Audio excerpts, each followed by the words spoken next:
Hello, everyone. Hello, sir.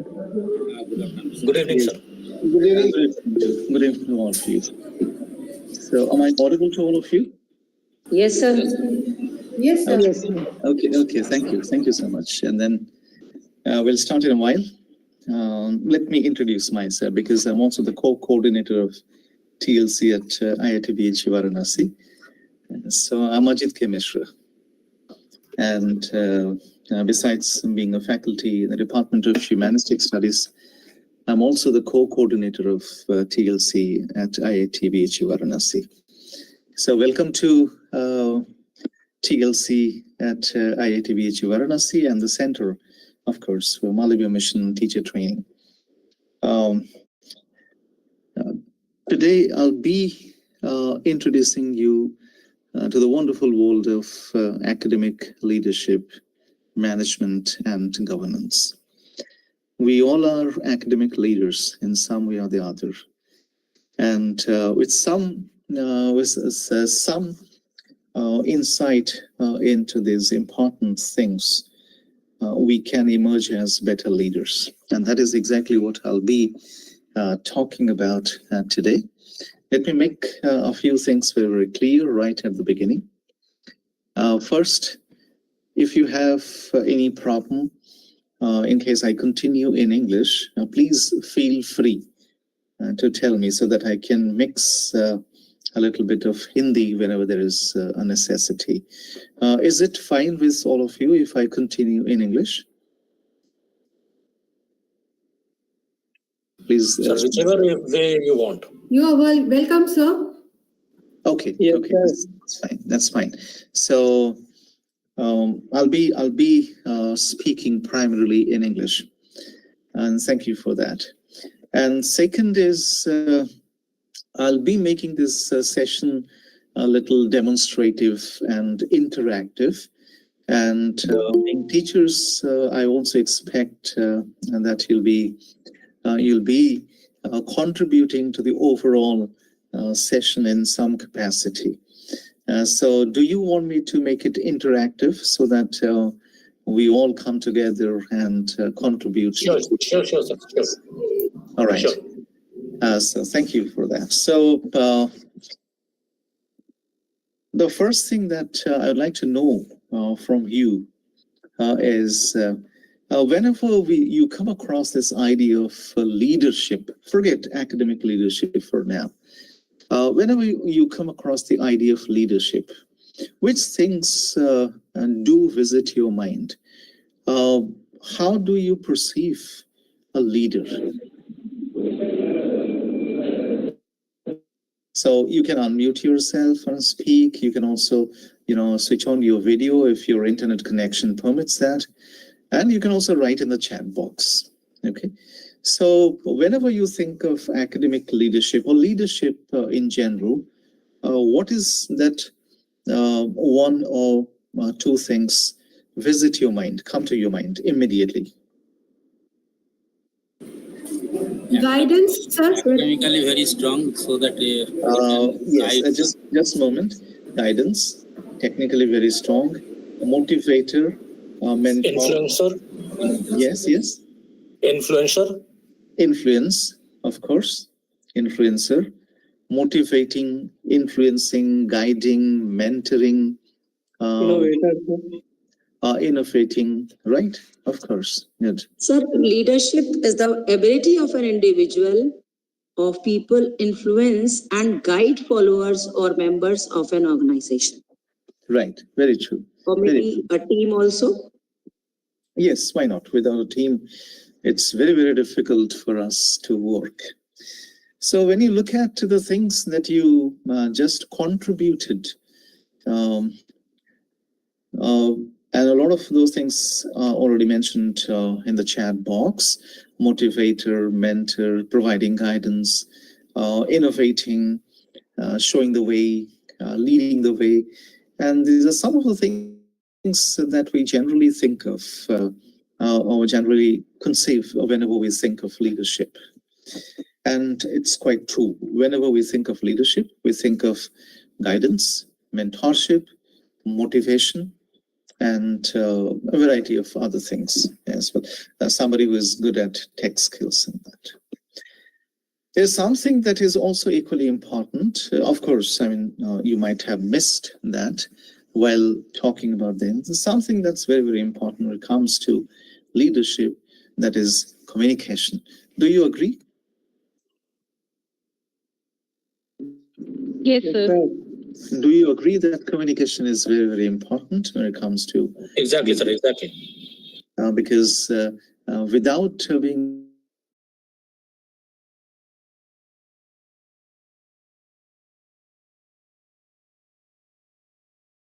to send the messages clearly, absently, and in an inspiring way, because communication is not about sending a message, it's more about motivating and inspiring others, and sometimes, of course, influencing others. So I will be using a few anecdotes, stories, examples, and demonstrations to introduce you all to the world of this leadership and academic leadership, of course. Well, so the first thing that you, just a moment, the first thing that I want all of you to take note of is a story that I'll be showing you in a while. But before that, let me check with you. Of course, somebody has written soft skills. Yes, soft skills, life skills. They're very, very important. I'll be talking about most of those things as we progress in the session. And there'll be 2 sessions. I'll be taking care of both those sessions. That means 4 to 7. It's a very, very difficult task for each one of us, marathon session. But at the end of the first session, we'll go for a short break of 15 minutes, and then we'll come back for the second session. That's so that you get enough time. And in between, if you want to take time, you're most welcome. So leadership is all about teamwork. Leadership is all about communication. It's all about soft skills. It's all about interpersonal skills. It's about motivation, the right kind of mindset, attitude, mentoring or coaching. So when it comes to teamwork or say communication, we can start with something like, how do I communicate is one question that I need to ask myself. And this begins with our self-discovery, the journey to self-discovery. How often do you discover yourself, or how well do you know yourself? So let's start with the first question, that is, do you know how you communicate? We can have a few responses, 1 or 2 responses, so that we can further this discussion. How do you communicate? Do you know? For example, do I know how I communicate? What is my communication style? Do you know about your communication style? Yes? Do you know? Any response? You can unmute yourself and speak.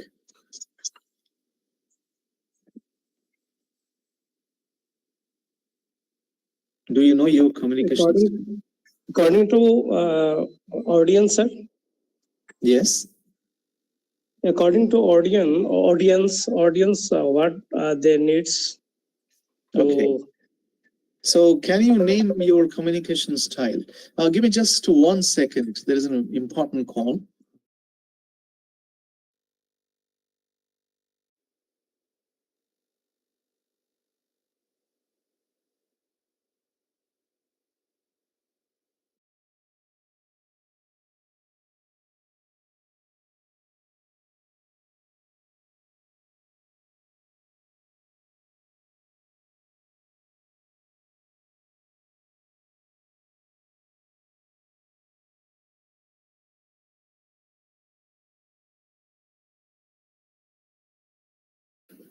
Yes, I'm sorry for that interruption.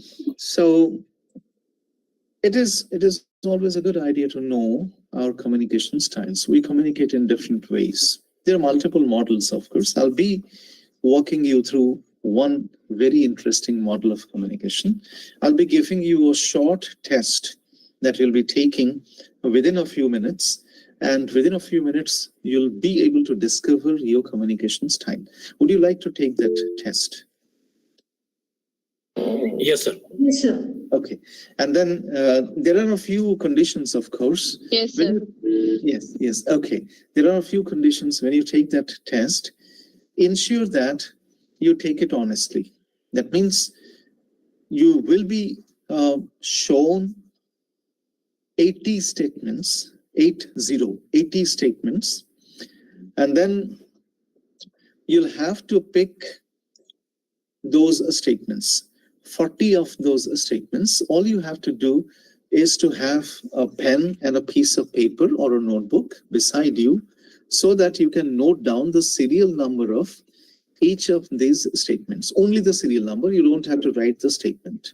Okay, so I'll be showing you 40 statements in pairs. That means statement number 1 and 2 make one pair, out of which you can choose only one statement. You cannot choose both the statements.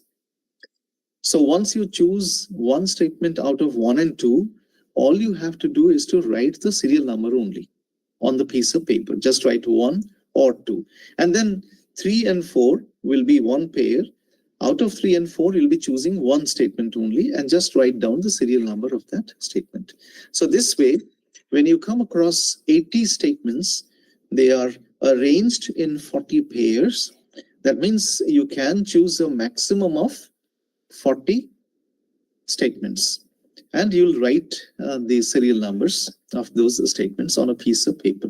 And then I'll tell you how you can interpret your selection and how you can know your communication style. This test is highly indicative in nature, and it will indicate your communication style. Sometimes this test may go wrong if you do not take it properly, but its efficacy, its accuracy has already been established. And as far as possible, take the test honestly. That means do not think a lot about the statements while choosing them. Go by your natural responses to those statements. Are the instructions clear to you, all of you? If you still have any doubts, you may check with me. Clear, sir, clear. Okay, fine. Now give me a few seconds so that I can share my screen with you, and I'll be showing you those statements. That means I'll be starting the test, right?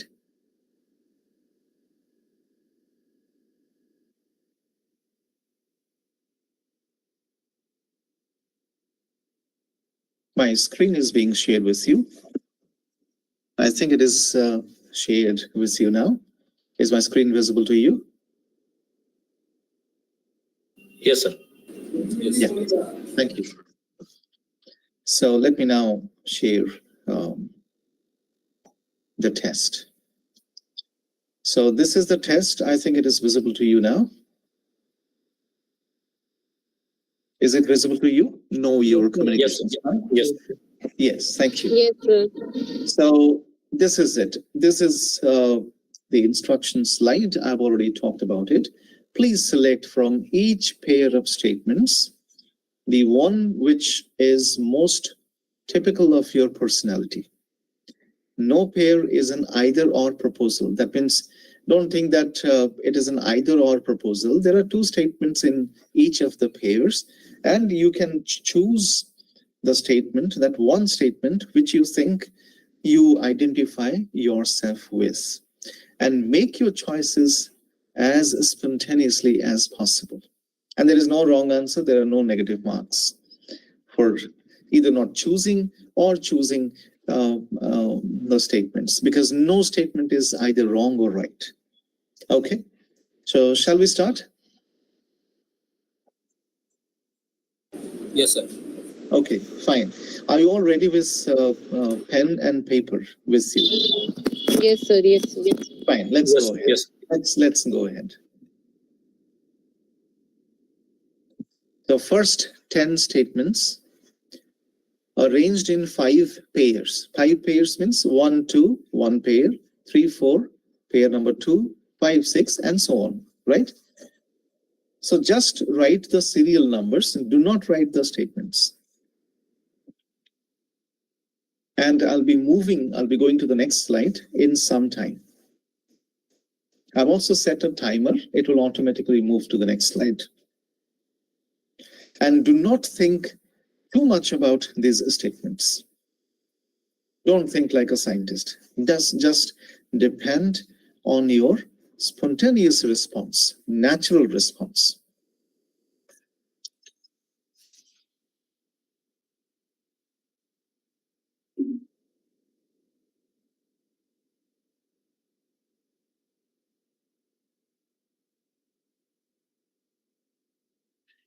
Now it is moved to the second slide. Statement number 11 to 20.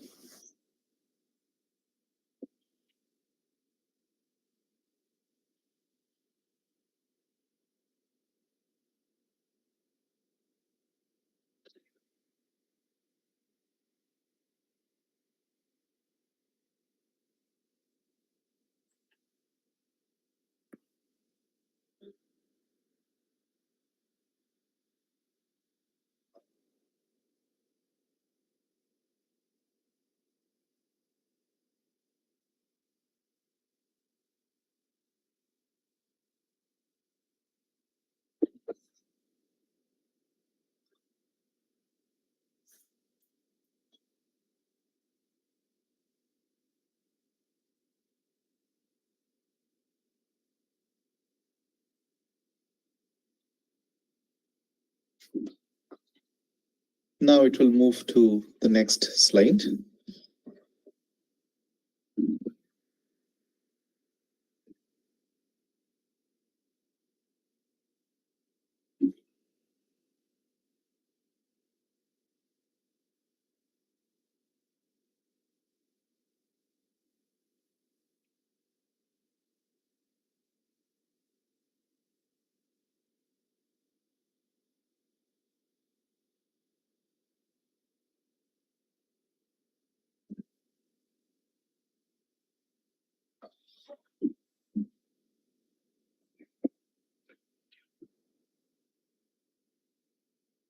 The next slide it will now move to.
Hello. Good evening. हाँ मैंने बात की है ठीक है अभी meeting में हूँ कल बात करूँ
Done? Are you through?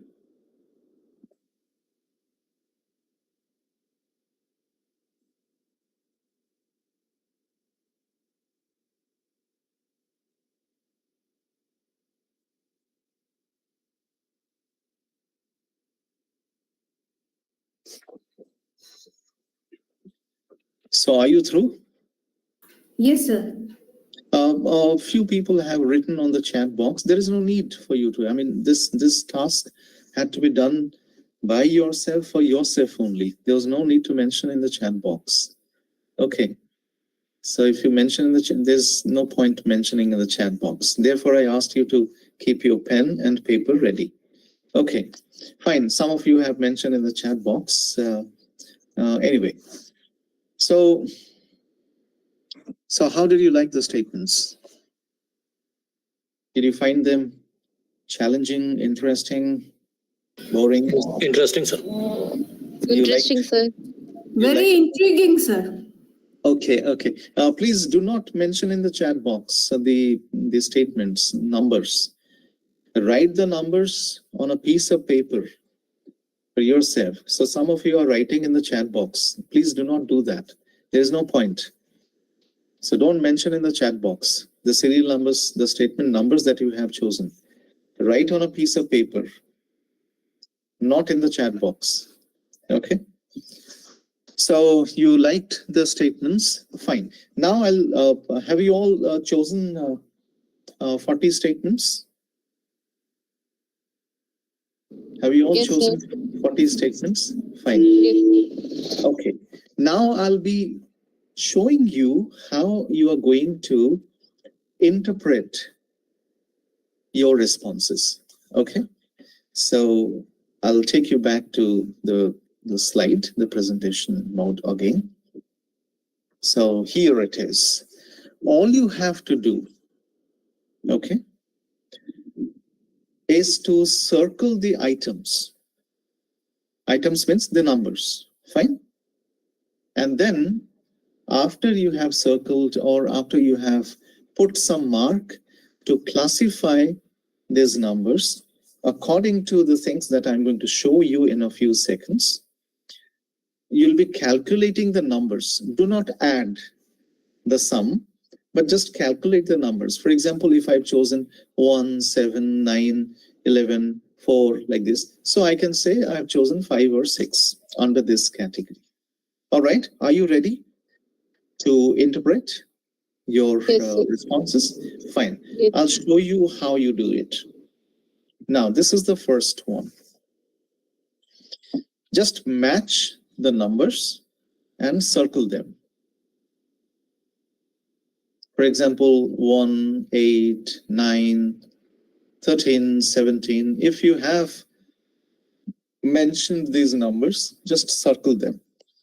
And at the end of it, you can let us know the number, not the sum, but the total. It can be 5, 7, 9, maximum 20, not more than that.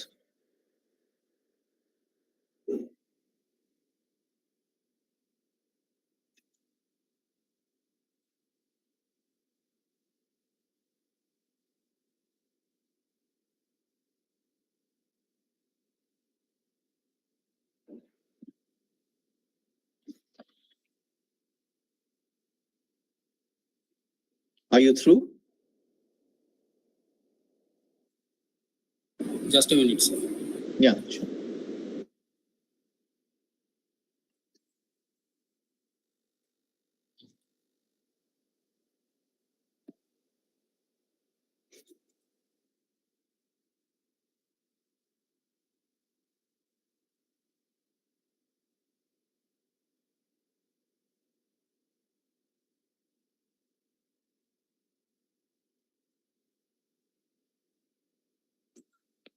Are you through? Yes, sir. Yes. Yes, sir. Yes, sir. Now, this one. So you can use. Have you already counted the number of circles or any ticks or crosses for this particular thing? Yes. Have you yes. counted? So you can mention it somewhere. So you can mention style 1, then mention the number. It can be 5, 7, 9, 12, 13, 17, whatever it is. Okay. Okay. Style 1 or S1, mention the number. Now let's go to S2 and then match the numbers with your responses. And then again, write the total as S2.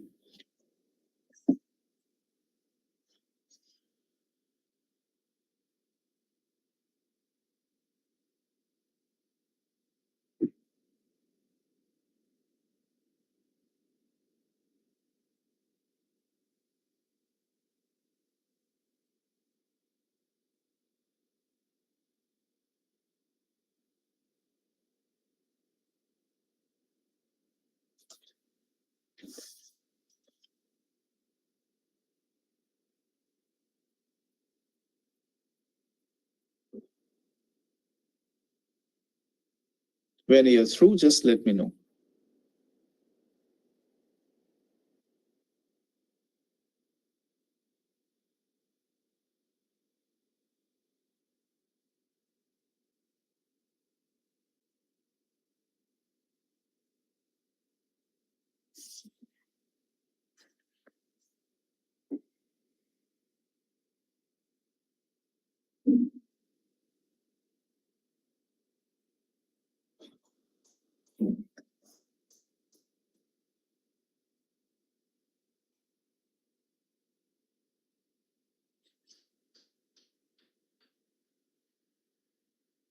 Are you through? Yes, sir. Yes, sir. Yes. Yes, sir. Okay, thank you. Have you mentioned the number, the total number of Yes. statements? Yes, sir. Yes, sir. Now S3.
Are you through?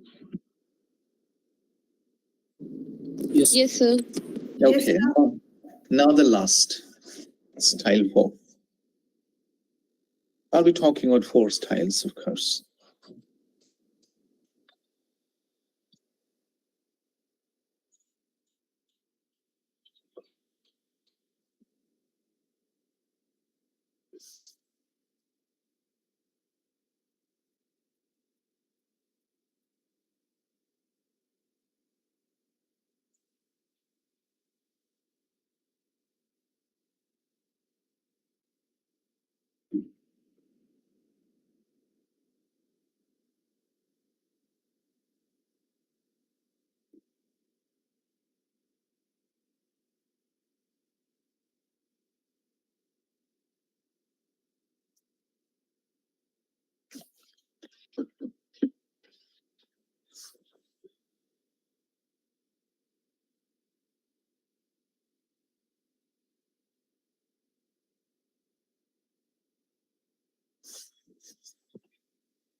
Are you through?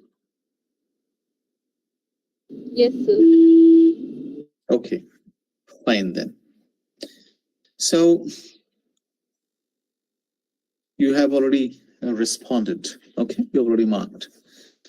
So style 1, can you give me a few responses, the numbers? Sir, 7. Sir, 7, 6. 6. Any other 13. response? 13. 1, 3. Sir, 5. Sir, 7. Okay, it's not just 7. 7 is also a good number. So do not think that if you have scored less, it's a bad thing. We'll come to that. Okay, how to interpret these numbers and know your predominant communication style.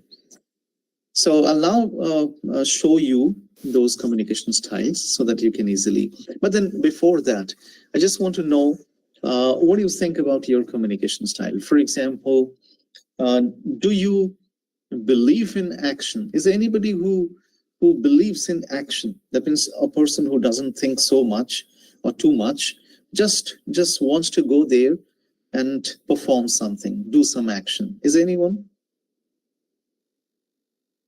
Yes, Shesh Kumar has said yes.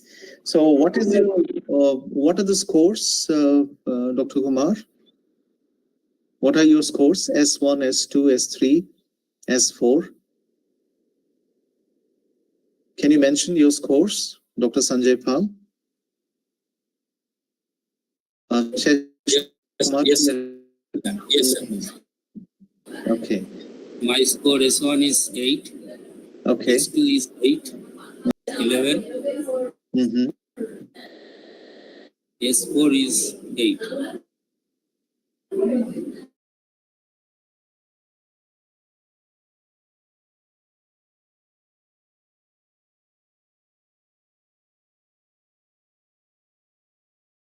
You can take this test on your own. You can also pass on this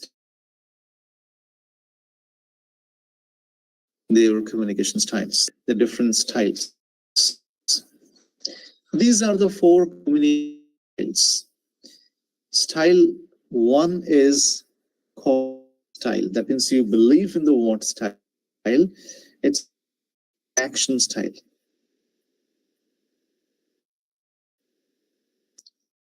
2, house process style. I'll come to each of these styles.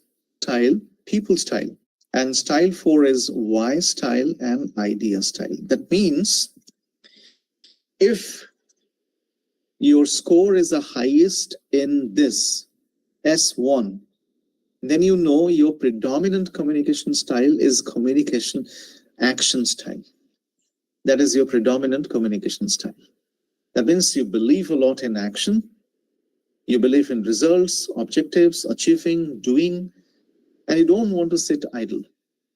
So you have an action-oriented style. I'll be explaining all these styles in great detail in some time.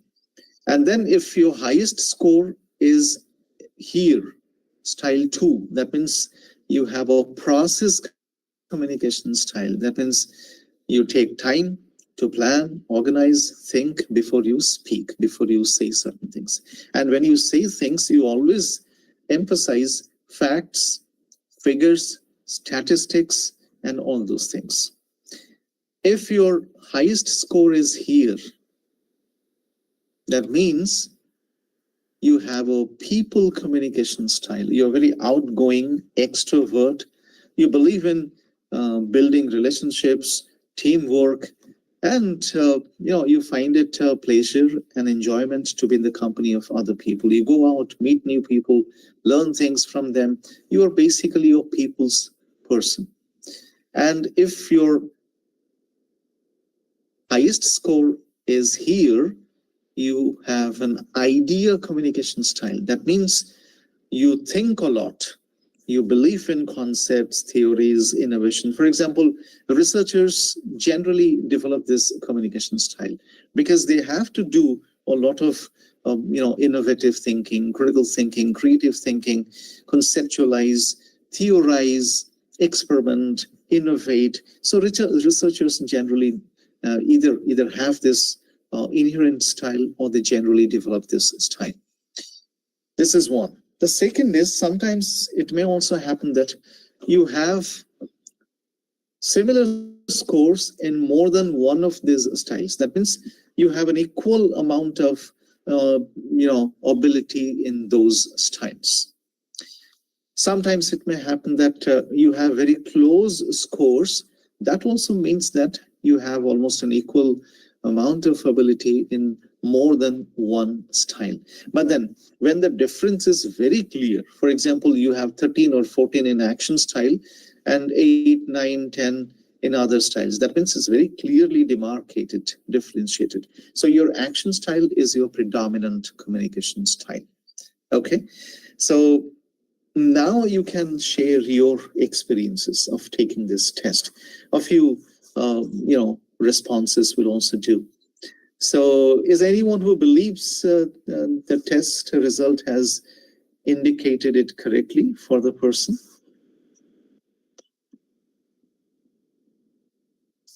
Yes, what are your responses? You can unmute yourself and speak. Sir, I have a tie between style 2 and style 4, the house style and Y style. So how do I interpret Both the styles. That means it is always required that we become good at both the styles. When I told you that I'm going to give you a test, I also told you that this test is indicative, and this test is going to point towards either a predominant communication style that we have or a combination of multiple styles that we have. Sometimes we have seen that people score 10 in each of these categories, 4 categories. That means they are good at all these styles. They can be good people's person. They can be good thinkers, innovators. They can be good organizers, managers, and they can be great actors. When it comes to action, when it comes to action, they can always do that. So if you have scored almost the same in more than one style, that means you have that particular ability, that particular quality or style, communication style in you. I received a response in the chat box from Shesh Kumar who says 80% right. That means the accuracy is quite high. All right. Had you attempted the other statements, the percentage might have gone up or even down. We do not know. But anyway, so any other response apart from these two? Any other response? Where do you think, yes, you have that style, but you didn't think about it. You didn't know that you have this style. Any other response?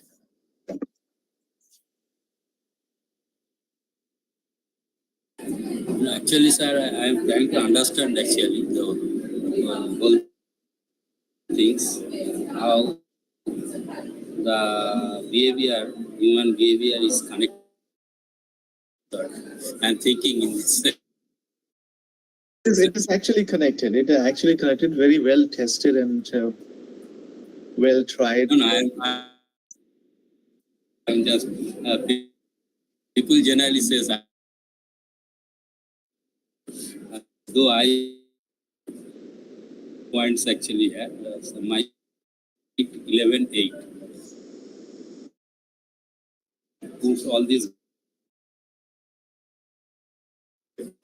Okay. Okay, sir. That can also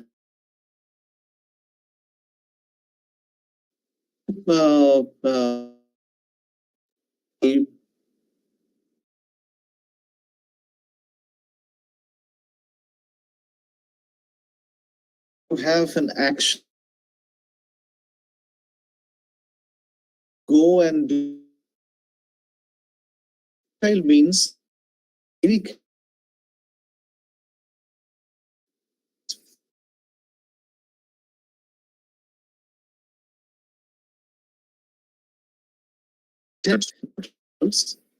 responsibility, objective, feedback, performance, experience, productivity, moving ahead, change, achievements, decisions.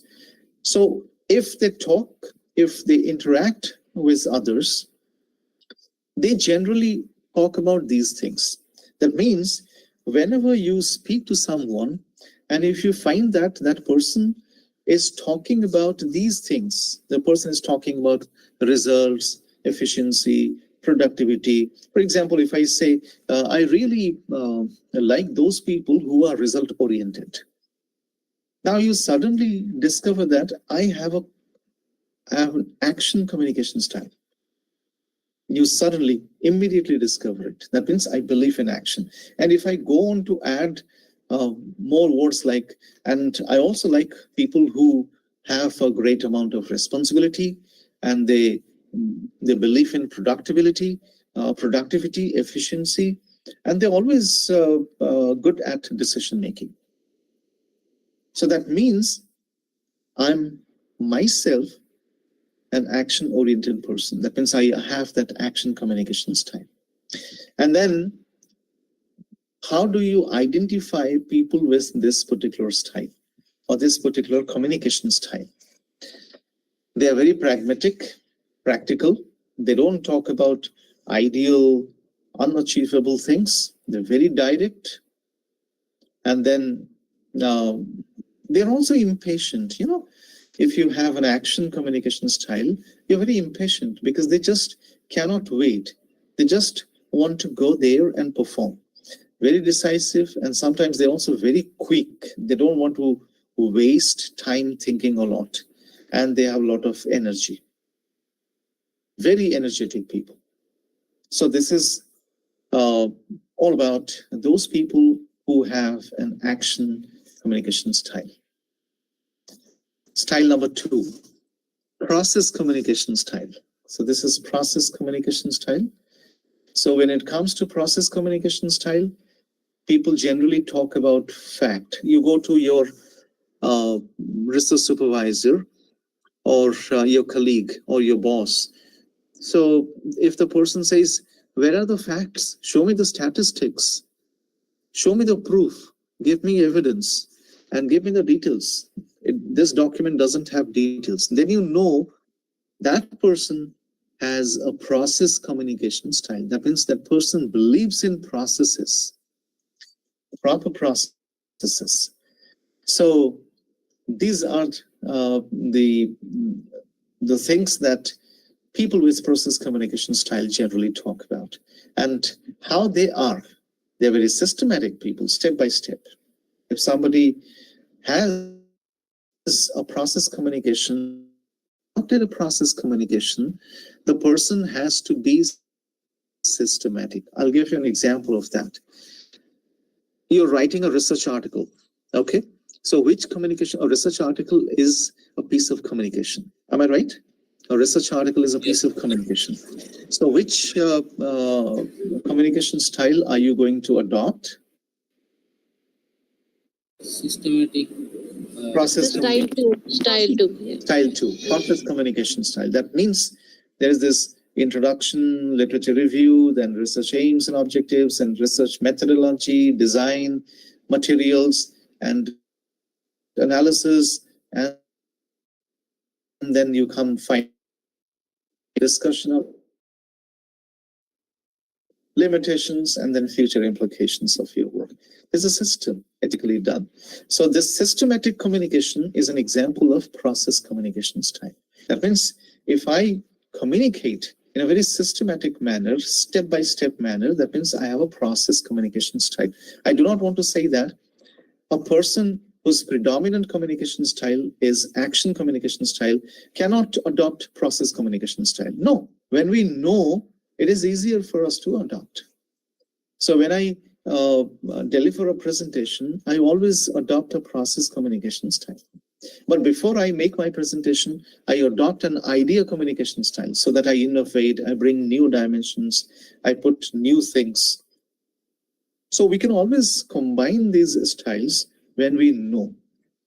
I may have a predominant communication style, but it is always a good idea to be good at the other communication styles as well, because we need to develop a holistic communication approach in order to be good academic leaders. It's not that I'm very good at action, so I'm not good at innovation or process. So don't talk to me about those things. That will not help. This holistic communication style is to be adopted or is to be developed in order to be good academic leaders. So the next one, style 3, process. What is the content? It's actually people-oriented style. What is the content? They generally talk about these things: teamwork, belief, value, feelings, team spirit, relationships, awareness, sensitivity, self-development. And these are the people who are very spontaneous, empathetic, warm, subjective, emotional, perceptive, and sensitive to the needs of others. So if before using a word for a person with some disability, if I avoid using the word handicapped, that means I'm a people person. I have people communication style. Before saying something, I take into consideration the feelings, the emotions of other people. So I have a people-oriented style. Now, Dr. Sanjay Pal, now you can say whether you have that sensitivity towards people, you show that care towards people. So people-oriented style doesn't necessarily mean that. Okay, right. We will always, go out and. It is a collaborative approach actually. When as an academician, we always try to build up some good relationship with students. Exactly. And new students when coming, then with our colleagues, peers, and etc. Exactly. So that is the same. So that's exactly what we mean by people communication styles. Okay. Then the last is idea communication style. As I told you, when we develop this communication style, we talk about concepts, innovation, creativity, new ways, improving, alternatives, and these are the things that we generally talk about when we adopt or when we have this communication style. Such people are very imaginative, they're charismatic as well, but they are difficult to understand because they interact less, and therefore it's difficult to understand such people. It's very difficult to understand a scientist because a scientist hardly interacts with people. They spend a lot of time in the lab experimenting and innovating.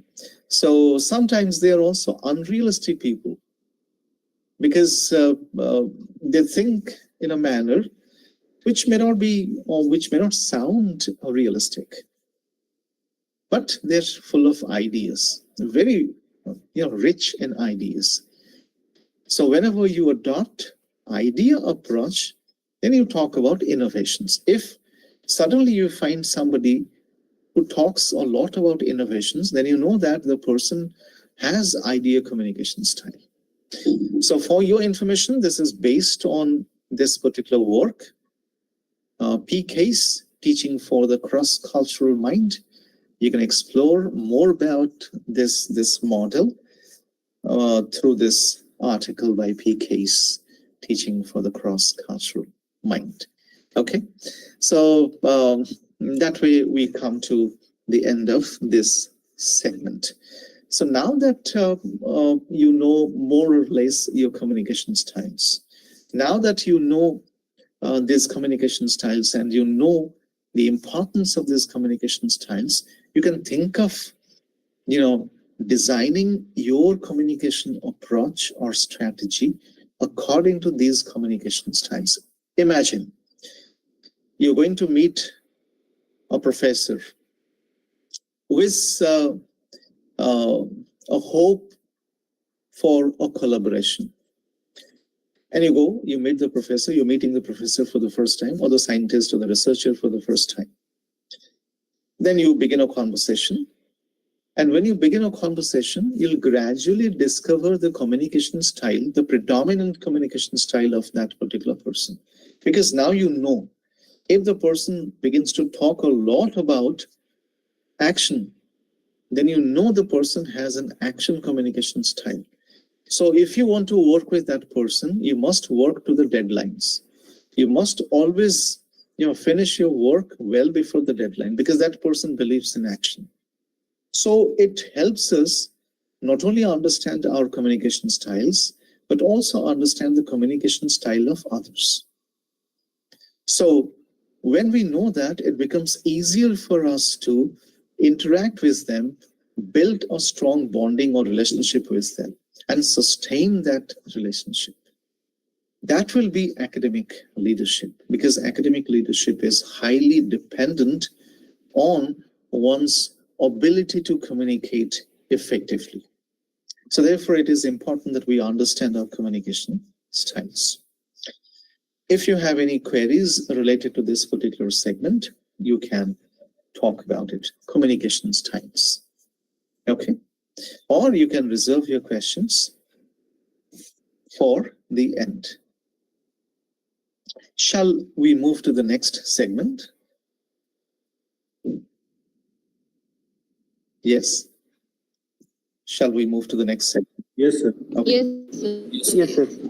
While talking about various leadership skills or leadership qualities, you also mentioned teamwork as a leadership quality. The most important thing that we come across when we think of leadership is this. I'm writing that in the chat box. Difference. Okay. Difference. How open are you to difference?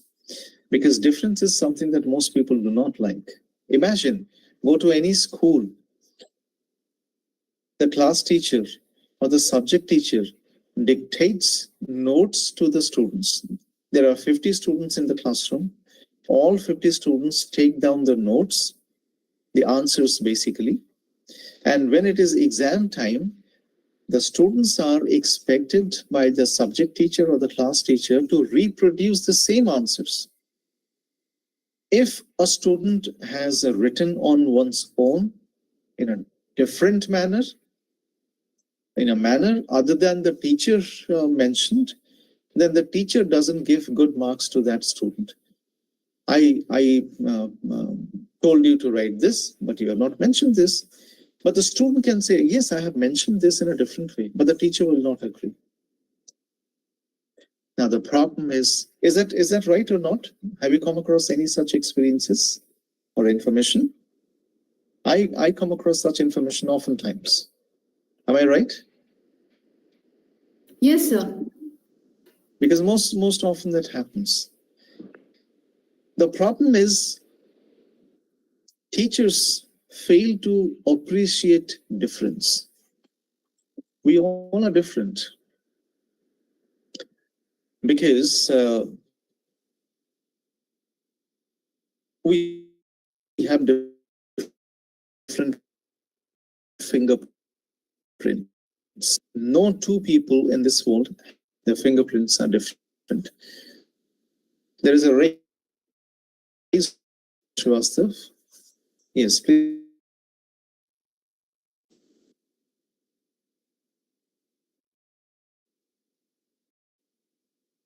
Do you ask any question? It was just by Fine, no issues. Yeah, all right. Difference is something that we need to learn so that we can appreciate. We must learn difference. And therein lies the beauty. It doesn't mean the other person is useless. Or it doesn't also mean that the other person is far better than I am. There is no such comparison. It's just a matter of two sets of abilities. Now imagine when these two people come together with two different sets of abilities and combine their abilities, what will be the result? Will it be more efficient or not? What is your take? More efficient. Okay.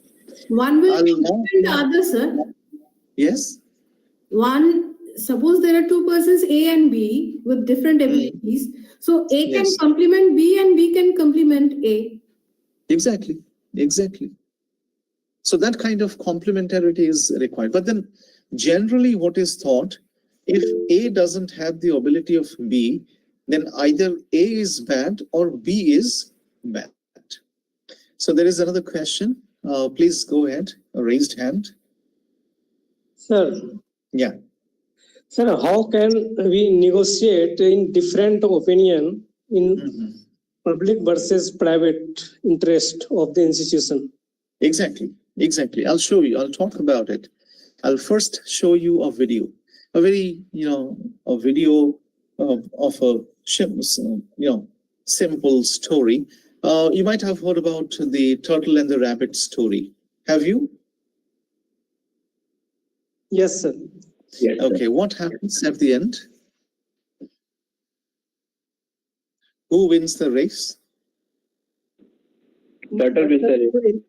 But sir, in practical life, it is not exist, sir. Na? Okay. We'll take a look at it.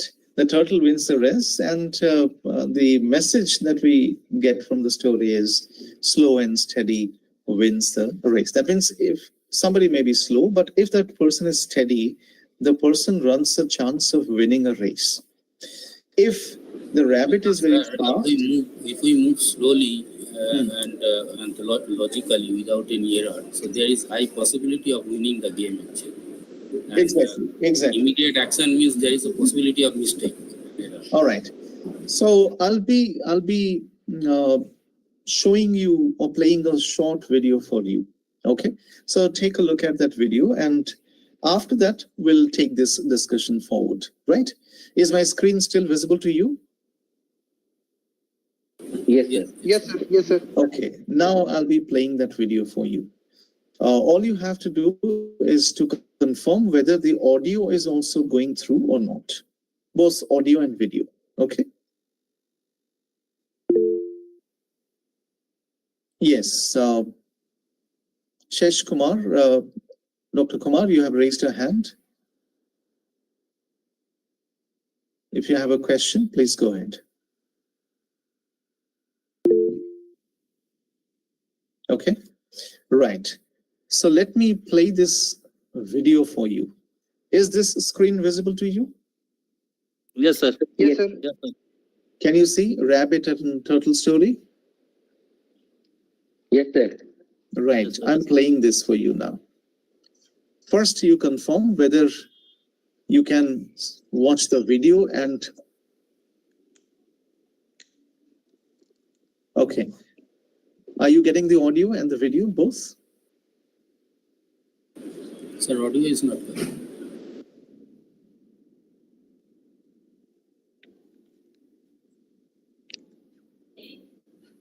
Sir, Are we are you not getting the audio? audio. The video is clear. Are you getting the audio? No, sir. No, sir. No. Okay, fine. Let me do something. So that there must be some issue because of which you're not getting that audio. Right. So let me do that for you.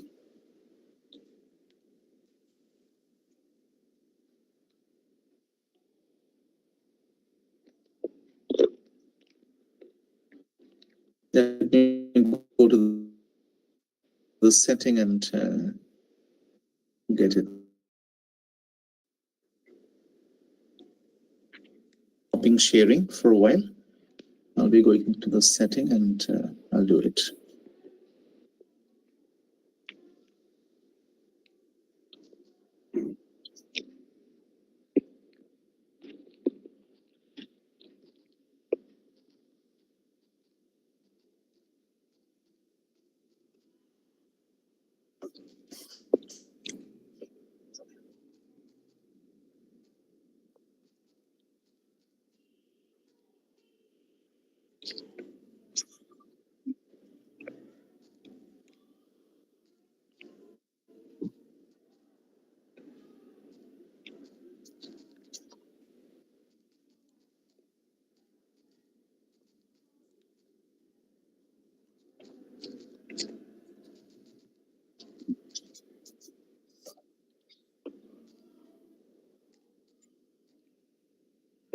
My screen is being shared with you in a while. I think it is shared with you now. So now let me know whether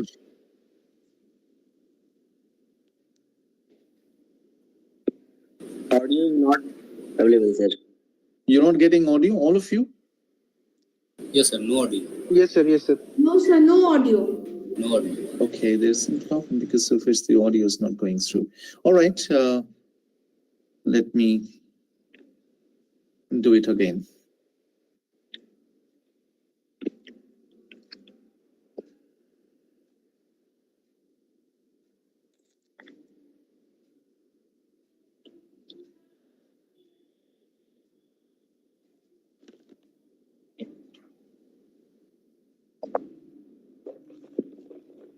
I just want this audio to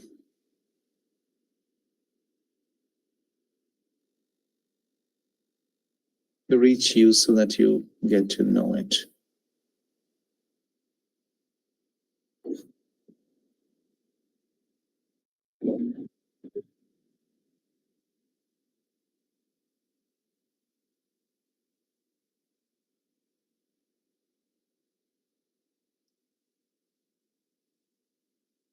For some time. Then, Is seeing it, he was far ahead of the turtle, he thought he'd sit under a tree for some Yes, sir. time and Yes, Open. yes. Yes. Oh, yes, that's good. Fine, I'll be playing this video from the beginning.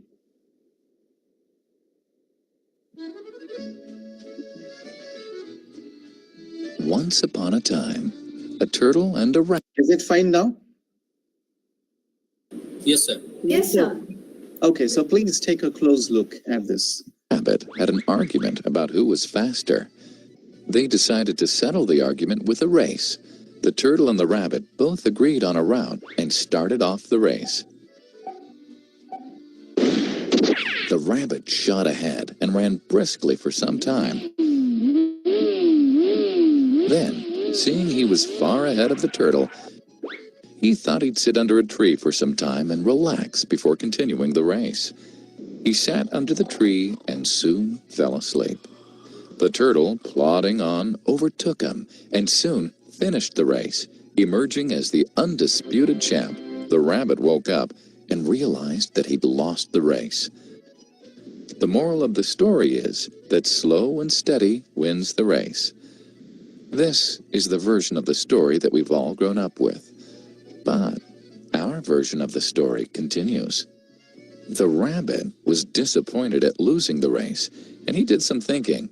He realized that he'd lost the race only because he had been overconfident, careless, and lax. If he had not taken things for granted, there's no way the turtle could have beaten him. So, he challenged the turtle to another race. The turtle agreed.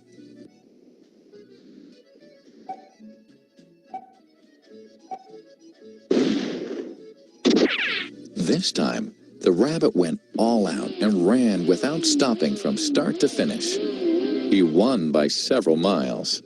The moral of the story? Fast and consistent will always beat the slow and steady. It's good to be slow and steady, but it's better to be fast and reliable. But the story doesn't end here. The turtle did some thinking this time and realized that there's no way he can beat the rabbit in a race the way it was currently formatted. He thought for a while and then challenged the rabbit to another race, but on a slightly different route. The rabbit agreed. The turtle and rabbit started off. In keeping with his self-made commitment to be consistently fast, the rabbit took off and ran at top speed until he came to a broad river. The finishing line was a couple of kilometers on the other side of the river. The rabbit sat there, wondering what to do. In the meantime, the turtle trundled along, got into the river, swam to the opposite bank, continued walking, and finished the race. The moral of the story? First, identify your core competency, and then change the playing field to suit your core competency. The story still hasn't ended. The turtle and rabbit by this time had become pretty good friends, and they did some thinking together. Both realized that the last race could have been run much better. So, the turtle and rabbit decided to do the last race again, but to run as a team this time. They started off, and this time, the rabbit carried the turtle till the riverbank. There, the turtle took over and swam across with the rabbit on his back. On the opposite bank, the rabbit again carried the turtle, and they reached the finishing line together. Both the turtle and rabbit felt a greater sense of satisfaction than they'd felt earlier. The moral of the story? It's good to be individually brilliant and to have strong core competencies. But unless you're able to work in a team and harness each other's core competencies, you'll always perform below par, because there will always be situations at which you'll do poorly and someone else does well. Teamwork is mainly about situational leadership, letting the person with the relevant core competency for a situation take leadership. And that is the end of the story.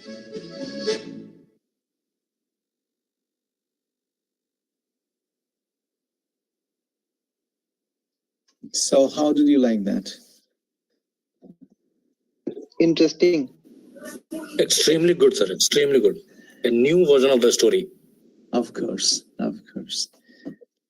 So when we look at leadership, we actually have to look at teamwork, and we have to look at situational leadership.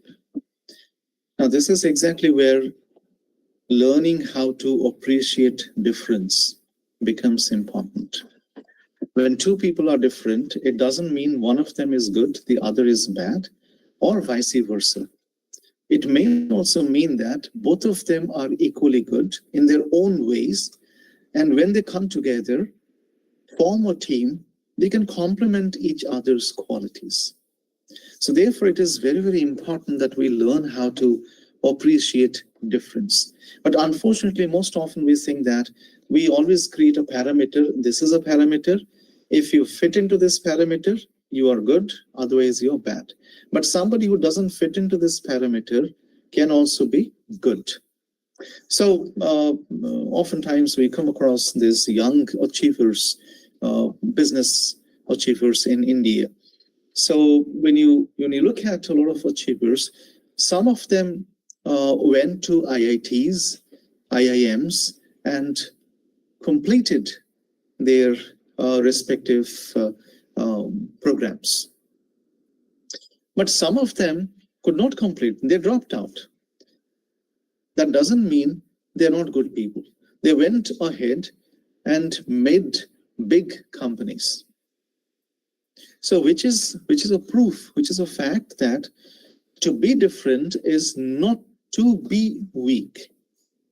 If you're different, that means you have a quality which is different from somebody else's quality. So it's very important that we understand.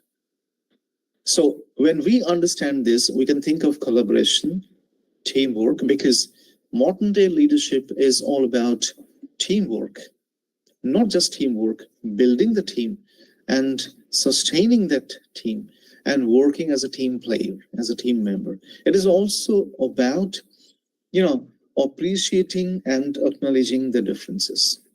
If you have watched a famous Bollywood film, Hindi film, Lagan, have you watched that film? That came way back. Yes, sir. Yes, sir. Yes.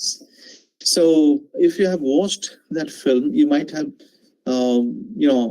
taken note of it, or you might have noticed it.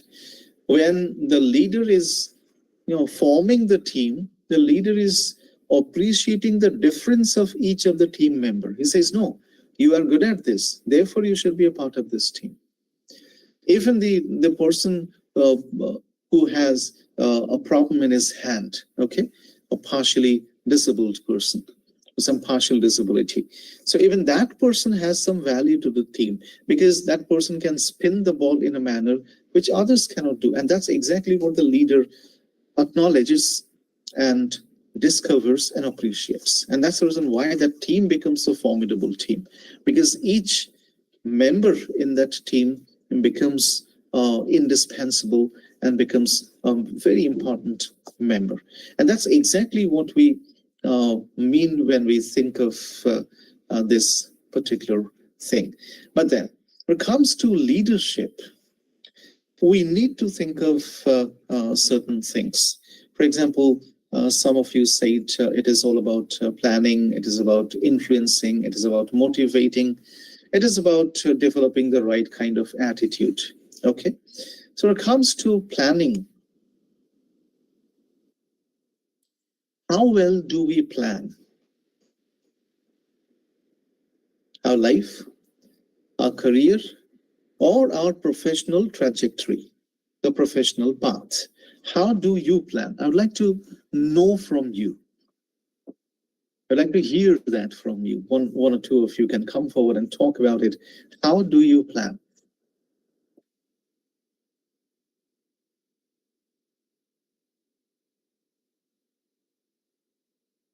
How do you plan? How is that done?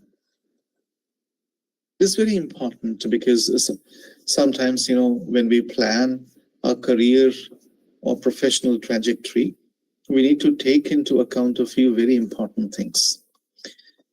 The first thing is we need to first evaluate ourselves, analyze ourselves. So for that, we can think of this particular strategy. Are you familiar with this? SWOC, SWOC analysis. Yes, sir. Yes, sir. Yes, sir. Yes. What does that stand for? Strength, weakness, opportunities, challenges. Yes, strengths, weaknesses, opportunities, and challenges. Earlier, it was threat. In the place of challenge, it was threat. But threat has been replaced with challenges. So how often do we conduct this on ourselves? That is the question. And why should we do this on ourselves? Because we live in an era that is moving at an unimaginable speed. Because speed is the one thing that has over the past couple of decades. Everybody is talking in terms of speed. For example, in the beginning it was 1G, we're not happy. 2G, we are happy temporarily. Then 3G, we are happy for some time. Then 4G, now 5G, 6G, 7G, and there's no end to it. Every time there is a question of technology, speed, the internet speed will increase. So we are living in an era of speed. So speed is one thing that has characterized human civilization over the last few decades. If speed is a thing, that means things are moving at an unimaginable speed.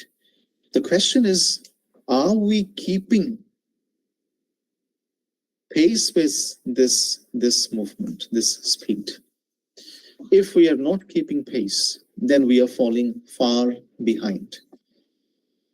So how do we do that? Do we plan our career, our professional trajectory? And how do we do that? I'll show you something. Give me a couple of seconds, and then we'll take this discussion forward.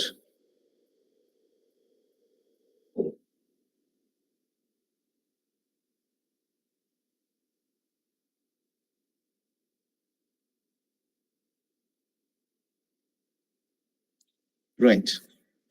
Is this visible to you? Yes, sir. Okay. Do you use smartphones, all of you? Yes, sir. Okay.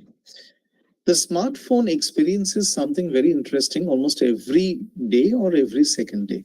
Can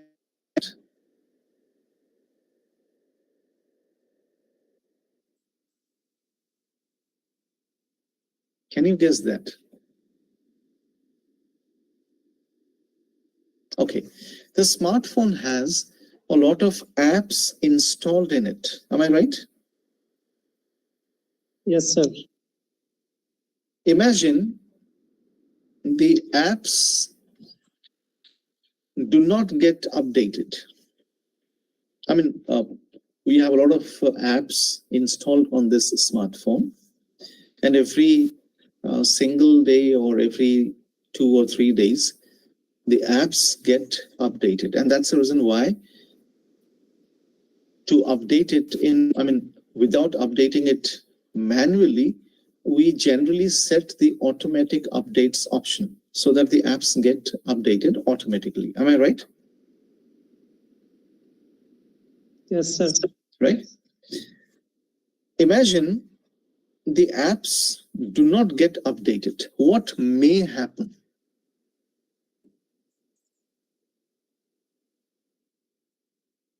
If the apps on your smartphone do not get updated regularly, what may happen? It will not function properly. Properly, sir. It will not function properly, right? Yes, sir. Do we ever think of the apps that we have inside us? What are those apps that we have inside us? Can you name a few?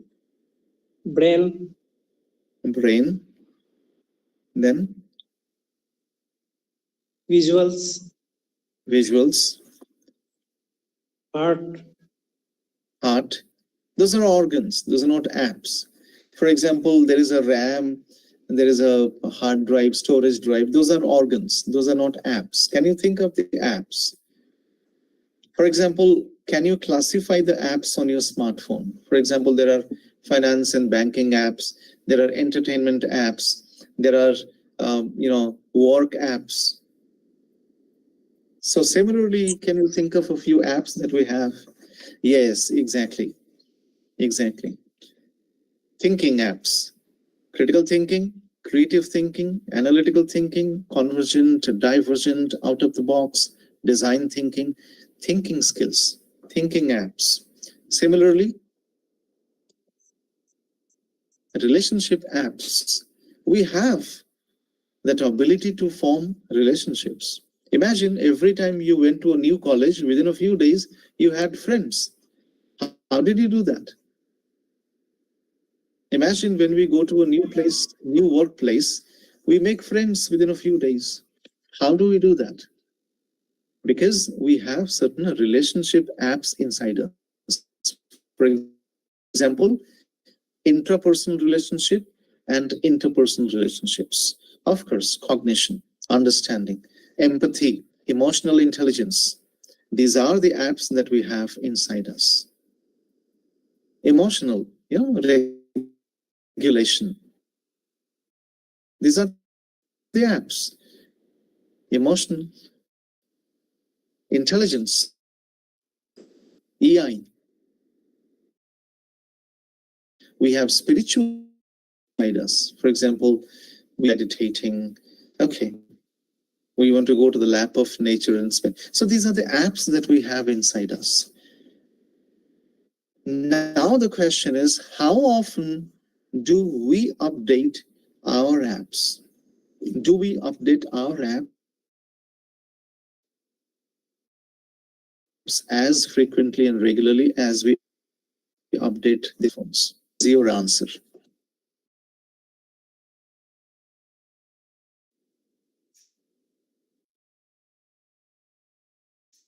To update Okay. it. Do so very regularly. Do you think you're a digital citizen? What is the answer? Yes, sir. Yes, we all are digital citizens. So let's test our digital citizenship. Okay? Fine. Do you know this popular figure? Anyone who knows? Nora Fateh. Nora Fateh. Oh my goodness. How fast you responded. Good, great. Do you know this thing?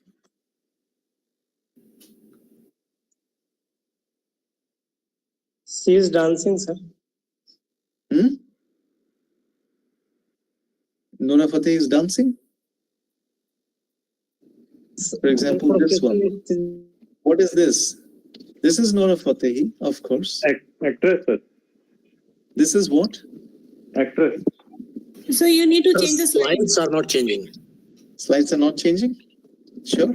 Yes, sir. All right, all right. Okay, fine. Let me, oh yes. Let me do it for you again. Okay.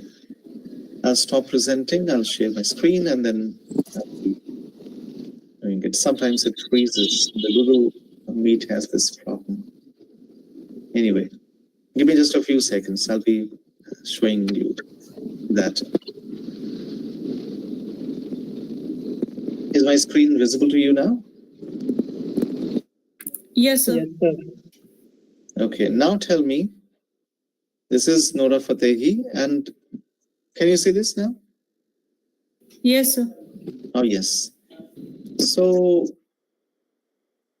this is Nora Fatehi, of course. Thank you for recognizing. What is this? This is owl written. This is owl written. Some trademark it is. Trademark. Good guess, of course. Trademark because of TM. So, what is this trademark for? Or whose trademark is it? Anyone who knows about it? Quick responses, yes or no? No, This sir. is product design, sir. Okay, no, either you know, you do not know. Okay, so do you know what it stands No, for? sir. No. Okay, so fine. One more test. Take a look at it. Do you know this person? Badshah. Oh, yes, great. Great. Okay. This is Badshah, no doubt about it. What is this? These are some symbols, sir.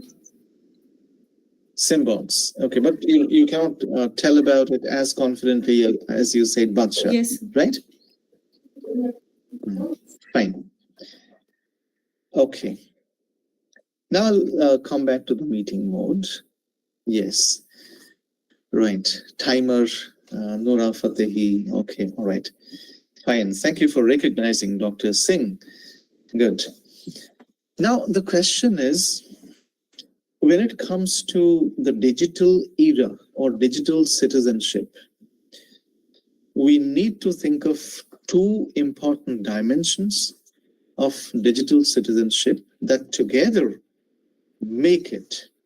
That means these two dimensions together make for digital citizenship.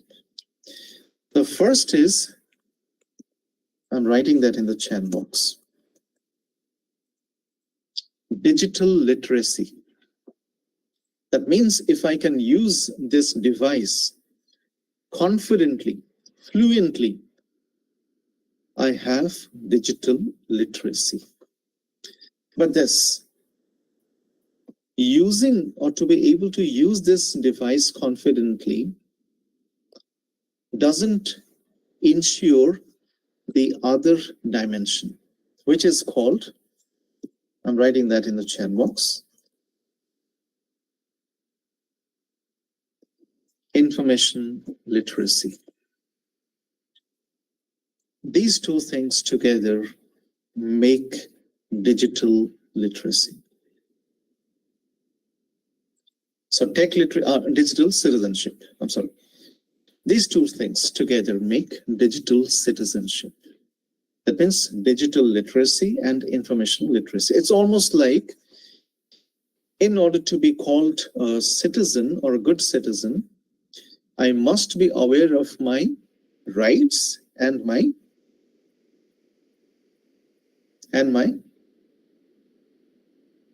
duties. Of course. So if there are certain fundamental rights, there are also certain fundamental duties. So when I am aware of these two things, I become a good citizen. Otherwise, I'm not a citizen. Similarly, in order to become a digital citizen, it's important that I have the right kind of digital literacy and the right kind of information literacy. So information literacy is far more important than digital literacy. How? I'll explain that to you. You go to a vegetable market, you go to a vegetable vendor who sells potato, onion, and variety of other vegetables. You check with the vegetable seller for his or her qualification. The person may not be highly qualified, 4th pass or 5th fail, 6th pass, 7th fail, 10th pass. But then that person also has a similar device in his pocket, and the person uses it fluently and with a lot of confidence. And sometimes the person can use it more confidently than you can use the device. Am I right? You can correct me if I go. Yes, sir. Okay. But then that person has digital literacy. But then there is no guarantee that that person will also have information literacy. Information literacy is something that educators need to have. Because we educators, we pass on this knowledge, this information to generations. So it's very important that we become literate in terms of information. So we develop our information literacy. I'll tell you something. For example, as educators, we need entertainment, of course, and for the purpose of entertainment, this is perfectly fine. But at the same time, we also have a professional trajectory, a professional responsibility, or a professional trajectory, or career trajectory, growth trajectory. How do we ensure that? For example, as researchers, as professionals, we are required to do a lot of writing. Like writing emails, writing, proposals, writing, grant proposals, writing research papers or research articles, writing seminar or conference proposals, abstracts. We are required to do a lot of writing. Am I right? Yes, sir. Okay. Yes, sir. So this is one of the finest websites, the OWL thing. It is one of the finest websites that helps us with writing skills. O stands for online, W stands for writing, L stands for lab. This is the logo of the online writing lab at the University of Purdue. And it is one of the best writing labs. And when you visit this writing lab, it offers you a lot of material free of charge. It doesn't charge you anything for using the material. Online writing lab. So if as a researcher, if as a student, I have to enhance or improve my writing skills, I need to go to this writing lab because it has a lot of material, a lot of information, using which I can improve my writing skills. Now you tell me, is it essential or not? Yes, sir, it is essential. Okay, similarly, it's always good to know this figure for the purpose of entertainment, because we also need entertainment, otherwise we'll become machines. But at the same time, it is also good to know, because this is a very, very important thing. As educators, we are required to make a lot of presentations, starting with our classroom presentations, starting with our boardroom or meeting presentations, seminar conference presentations, public presentations, interview presentations, grant, funding agency presentations.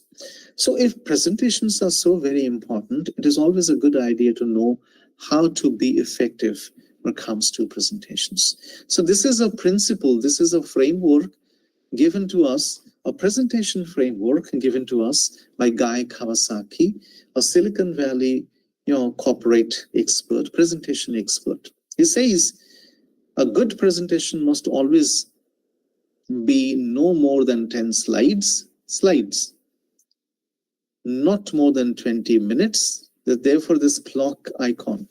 And the font size should not be less than 30. At the same time, I must tell you all that this rule is not a very fixed rule. It's not that if you go for 9 slides and 25 minutes, it will be a bad presentation. But a framework always gives us a direction. So that's the reason if we want to make effective presentations, we can think of this 10, 20, 30 rule. This is very popularly called the 10, 20, 30 rule of presentation. You can go to Google search box, just type 10, 20, 30 rule of presentation. It will take you to this particular framework. So you get to know a lot about it. Apart from these two, I want to show you something. Are you familiar with this? Do you know? So a quick response will help us, because we'll be winding up the first session in a few minutes. In 5. No, sir. You do not know. No, sir. No, sir. This is called thesis generator. Thesis generator means when it comes to research, the most important thing that happens at the beginning of any research is the creation, the making of a problem statement or a thesis statement. Am I right? Yes, yes. Yes, sir. Yes, sir. Because the thesis statement or the problem statement gives us a direction on the basis of some initial observations or some initial readings. We discover a certain problem and we can convert that into a thesis statement or a problem statement. And then we need to explore what kind of research has or have been done on that particular area or related to that particular area. So it's very important to start with a problem statement if we want to start our research journey.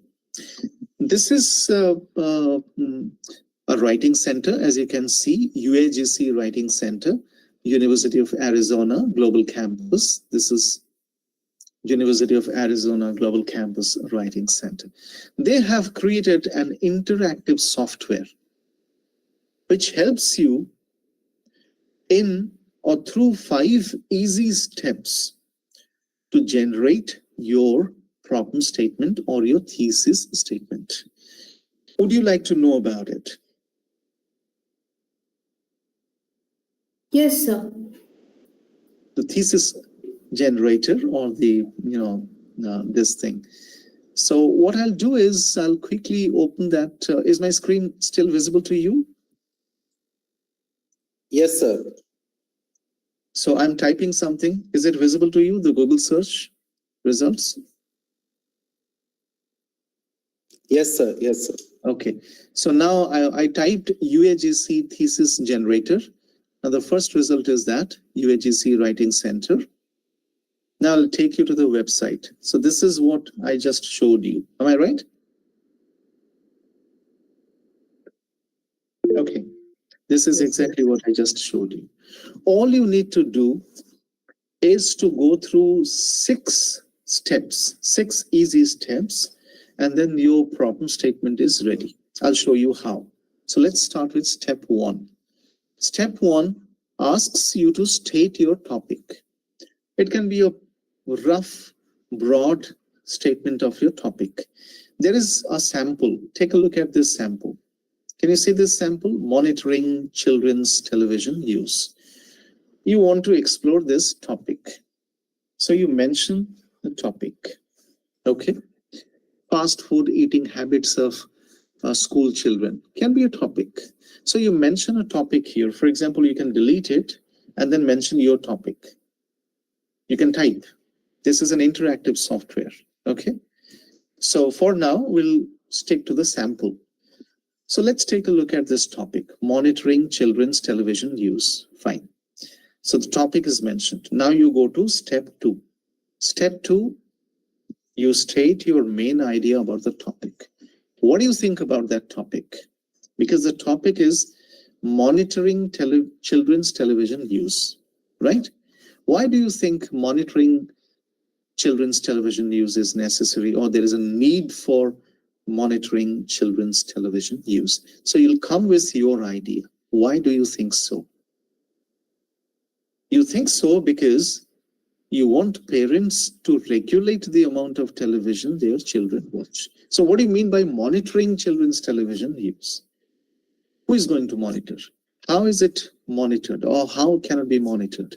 So you say that parents should regulate the amount of television their children watch. Fine. Now you come to step 3.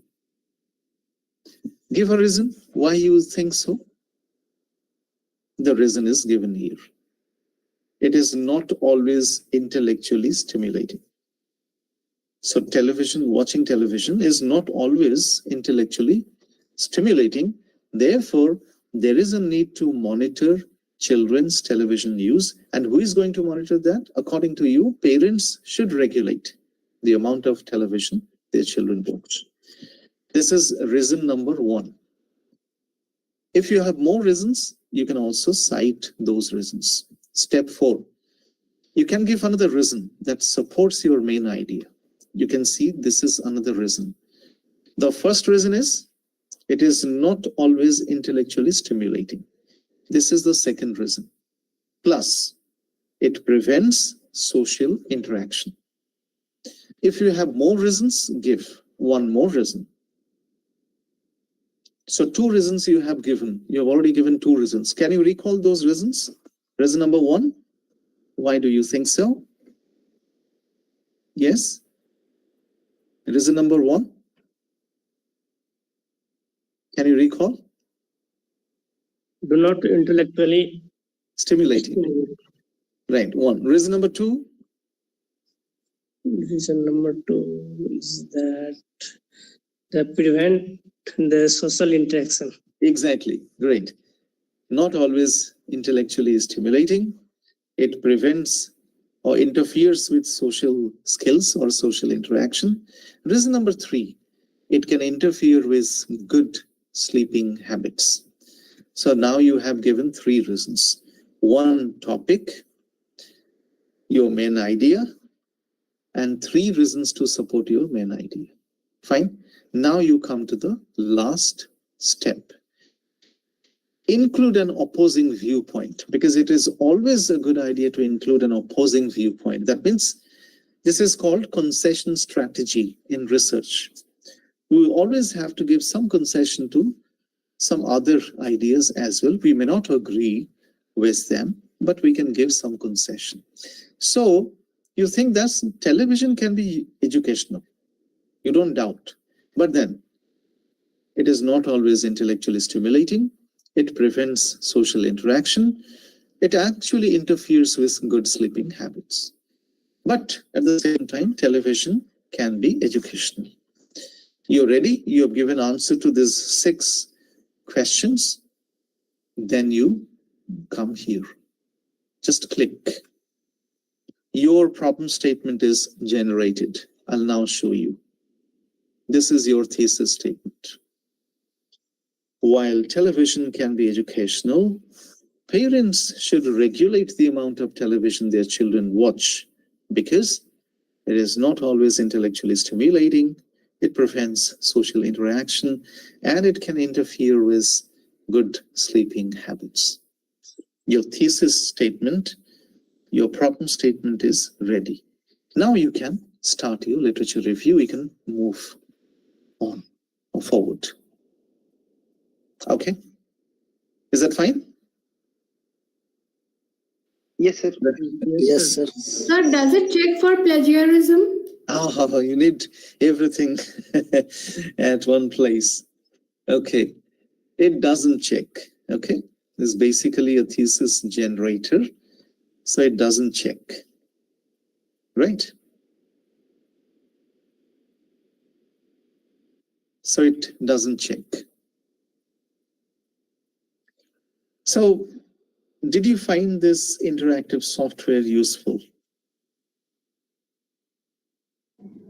Yes.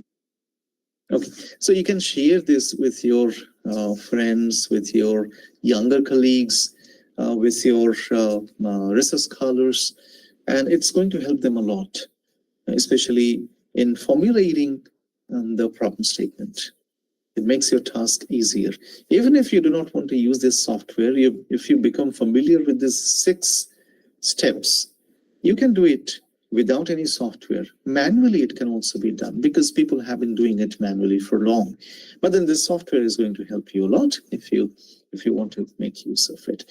Now, this is exactly what I meant when I said that it's important for academic leaders to be digital citizens. That means we need to have digital literacy and information literacy. If I'm a research scholar, if I'm a researcher, I must prepare a list of the things that I need as a research scholar. I must always conduct a need analysis on myself. What things do I need as a research scholar? I generally ask this question to the young research scholars who show interest in joining me. Or when they join me, I generally start with this question. You're a research scholar. Your journey begins this day. Prepare tomorrow, show me a list of the things that you need as a research scholar. And do not mention you need fellowship. That will be given to you. What things do you need as a research scholar? What skills that you need to develop as a research scholar? So when we prepare a list of the things that we need as research scholars or researchers, this will be one of the most important needs, information literacy. So if we have more information, we become better. So that is how we come to the end of this first segment. Now you can go on a break. So this is 5:51, and you can come back at 6 or 6:05 as you suggest, and we can resume this session. You may be connected, but we'll be away from the screen for some time. So what do you say? 6:05, sir. 6:05. All right. So we'll resume at 6:05.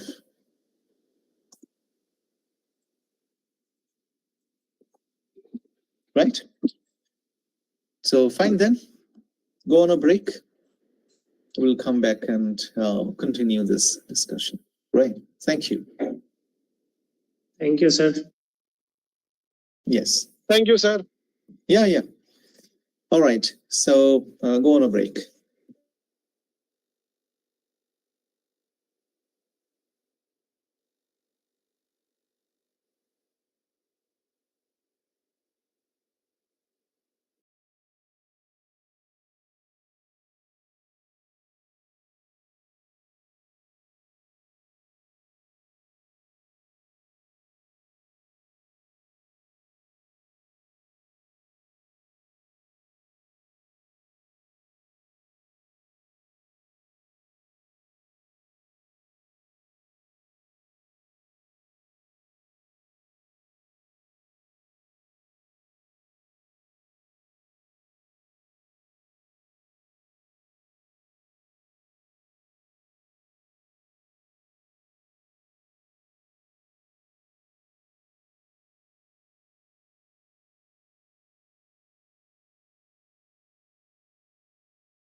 Are you all back?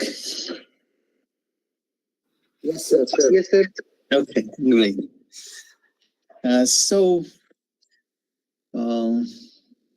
I'll be speaking for the next 30 minutes or so, and thereafter we'll go for a discussion and interaction. And I would love to take your comments, your observation, your questions, your queries. Okay?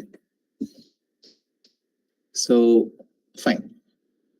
So, is this visible to you? My screen? Yes, sir. Yeah, that's what I wanted to talk about. Academic leadership, governance, and management. So you can take a look at this image, which tells a lot of things. Leadership is not about creating more and more followers. It is about creating more and more leaders. So when we started our informal discussion on leadership, one of you also mentioned the word mentorship, right? So we need the right kind of mentorship to be academic leaders, because academics is all about coaching, mentoring, supporting, facilitating. So academics is not about, filling a headpiece with information. It is more about supporting. It is more about facilitating and mentoring. When it comes to mentoring, I can share a very interesting analogy from everyday life. So some of you may also be parents, especially fathers. When it comes to mentoring, you might recall a wonderful experience that we all have had in our lives. Imagine a young boy or girl trying to learn a bicycle. Okay, without any supporter wheels. So most often it is the father who holds the bicycle from behind, especially the carrier, or even a cycle doesn't have a carrier. The father holds the bicycle from behind to, lend support and balance to the young kid, a child who is trying to learn bicycling. Am I right? Can you recall this scenario, this situation? Yes, sir. Okay. And most of us as fathers have also done that. And most of us as children have also received that kind of support from our fathers. Now, you can recall the conversation that goes on between the child and the father. The child is very, very scared, unwilling. But the father keeps on telling the child, don't worry, I'm very much here. I'm there behind you. Don't worry, just look forward, sit on the seat, and then start pedaling the cycle. It will move, it will roll. And just look forward. Do not look behind. So I'm very much here. But the child would still continue to say, please do not leave. Do not leave. I'll fall. The father keeps on telling the child, yes, I'm not leaving. I'm still holding it. Just pedal and allow it to roll on. And after some time, the father suddenly takes off his hands off the cycle, and the child doesn't know that the father has done so. The child continues to believe that the father is still holding the bicycle from behind. And therefore the child feels more and more confident. But then suddenly after some time, the child realizes, oh, the father is not holding it from behind. But by that time, the child has developed confidence that he or she can do it individually or alone. That is one of the finest examples of mentorship which we get from life, real life situations. Mentorship is all about allowing the other person grow after an initial support. So you give some support initially, but then if you continue to give support to a person, there'll be no growth. And if you do not give any support to a person, there will also be no growth. So support is required, but it's required in a very strategic and planned manner. So it's important that we understand these approaches. And that's exactly what I want you to take note of when I take you through the world of academic leadership. So I'll be talking about academic leadership briefly and governance and management, and then we'll go for a Q&A session. So this is academic leadership. I've already played that video for you, the turtle and the rabbit story retold and revised. So we'll go beyond it. So do we create our effective academic leadership profile? Are we in the habit of creating our profiles? It's a very good habit. We need to create our academic leadership profile, ALP. So EALP, that is effective academic leadership profile. If you are not in the habit of creating it, you can start doing it as soon as possible. So academic leadership profile, and what exactly is that? It has 4 important dimensions. One is academic capacity. So what is my academic capacity? I must build my academic capacity. That means capacity building. There are certain capacity building programs that are conducted periodically to help people develop certain capacities or capabilities. Academic capacity is the first important thing that an academic leader needs to develop in oneself. And how is it built? It has a few components like research credibility and reputation. We all know if we have to survive in the academic scenario, research is very, very important. Research credibility, that means we'll be writing research papers, or we'll be conducting research, we'll be reporting our research, we'll be carrying our research to places where we can disseminate our research. So this research credibility and reputation is very, very important. Community services, outreach activities. To be a good teacher is not enough. To be a good researcher is again not enough. To be a community worker is also important. What kind of community services do I give? Do I give any community services? For example, if I have developed some expertise in some area, do I go for some community services? For example, I keep receiving invitations from schools to conduct workshops for their children, to deliver a talk, to interact with their children. I very happily accept those invitations. I don't think that this is just a school and I shouldn't go to a school or a college or even a university. So I take care of my community services. And whenever students come to meet me, students from other places also come to meet me. They call me, they write emails to me. I find time to reply to them. So community services are very, very important. Resource acquisition. I told you information literacy is the hallmark of academic leadership.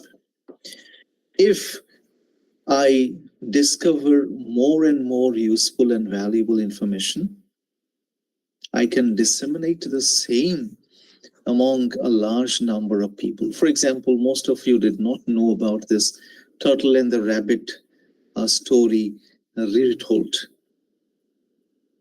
So I shared it with you. When I shared it with you, I shared information about something important with all of you.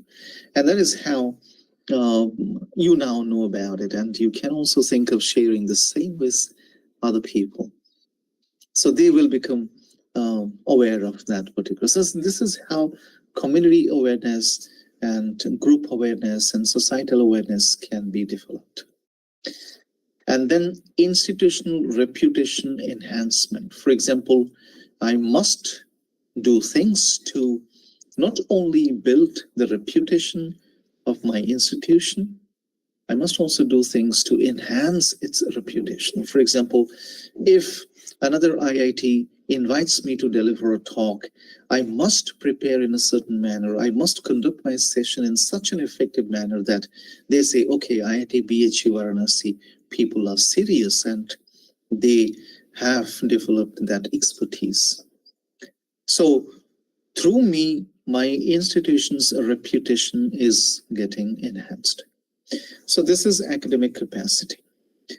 Second is leadership capacity. So leadership capacity. I also have to build leadership capacity. That means leadership competences, whether I can motivate people, encourage them, inspire them, influence them, whether I can, acknowledge, appreciate their differences, their uniqueness, their competences, how much I know myself and how much I know others. So leadership competences, management skills, team management, and culture-related skills are very, very important when it comes to building leadership capacity. Culture-related skills.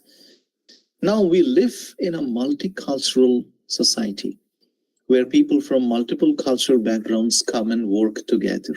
We need to be sensitive and sensible towards the needs of people from different culture.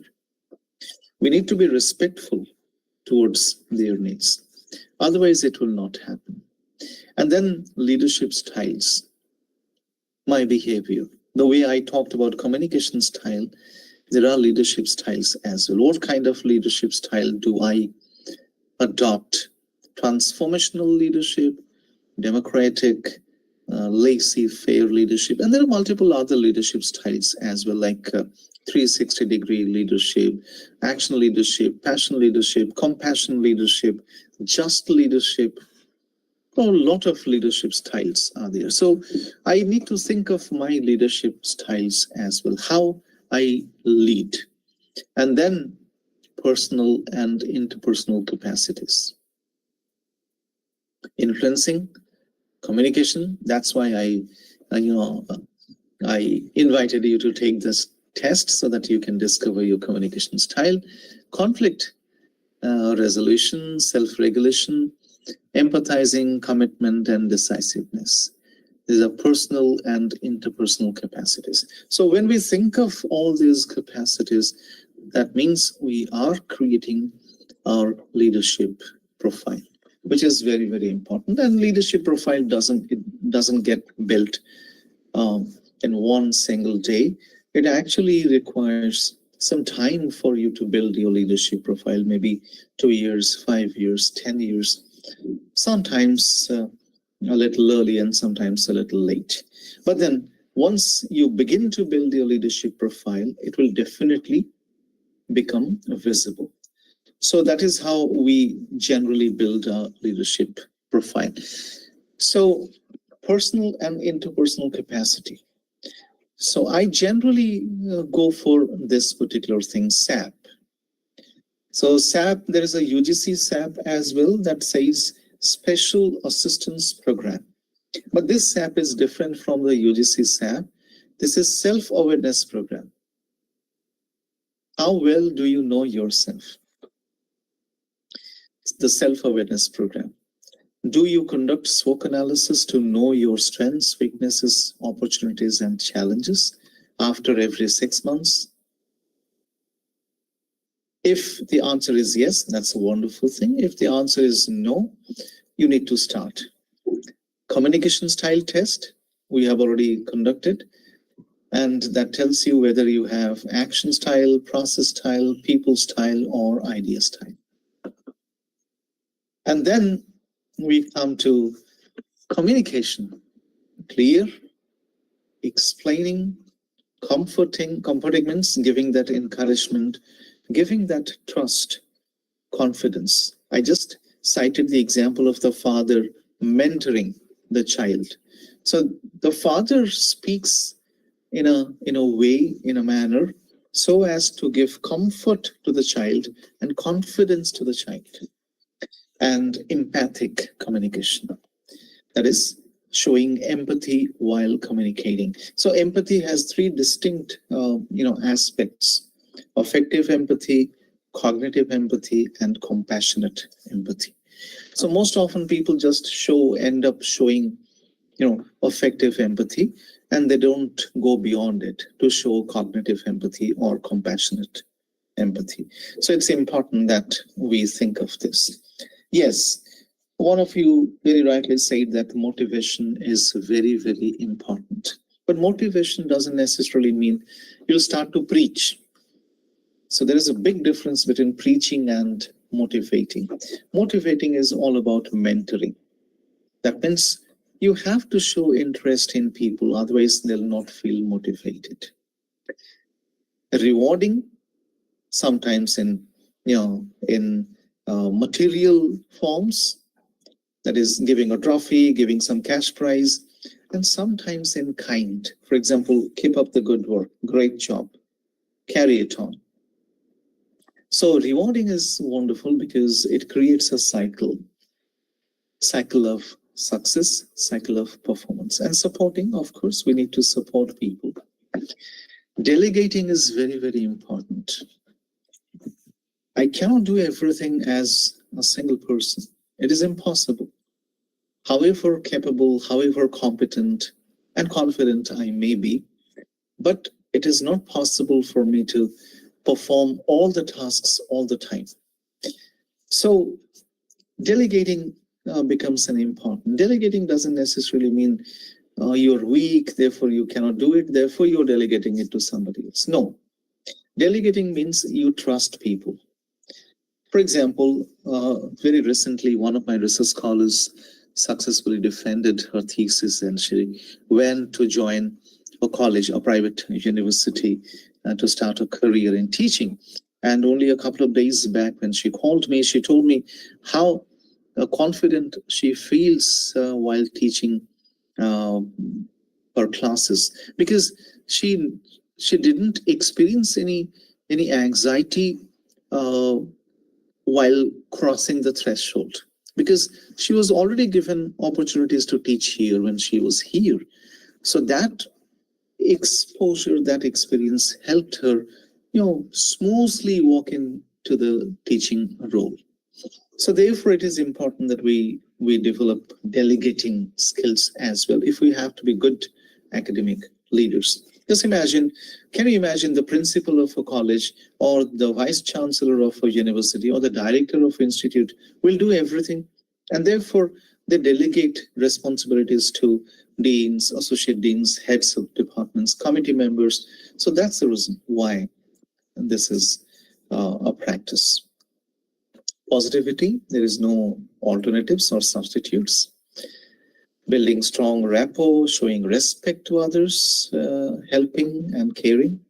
And then trustworthiness, which is again very, very important. And creativity. Creativity is very, very important. Otherwise, everything will become monotonous after some time. And then flexibility, which is a very, very important skill. Flexibility, without flexibility, we cannot be good academic leaders. I'll give you an example of that. Do you still remember the COVID time? March 2020? Yes, sir. Yes, sir. We were getting closer to the end of that academic session, right? And then suddenly COVID erupted. It was so abrupt and so sudden, we are not prepared for it. But then within a week or 10 days, everybody adapted to online teaching and learning. Although I agree to the fact that online teaching and learning is not a substitute for offline teaching and learning or face-to-face interactions. But then at that moment, it was a need, it was a necessity. So we quickly adapted to the platform. Some of us knew because we already using these online platforms for extra classes and extra interactions with our students. For example, we were using it, so we didn't find it difficult at all. But a lot of people were not using that. They were not even aware of it. But then somehow within no time they had to adapt. Those people who could not adapt found it very, very difficult. So adaptability is the hallmark of survival. So it's very, very important that we adapt. And then improvising. For example, you taught a certain text to your class during a semester, during the last semester. And then you are given the responsibility to teach the same text again to a new batch of students in the current semester. If you teach the same text in the same manner without improvising, that means you're not growing as an educator or an educational or academic leader. So there must be some improvisation. When that happens, you know that you're growing. That is a sign, that is a pointer. And how can that happen? It can happen only when we ensure continuous learning. There's no end to it. We need to learn something new every day. Otherwise, time is moving so fast, we will be outdated within seconds. So continuous learning is very, very important.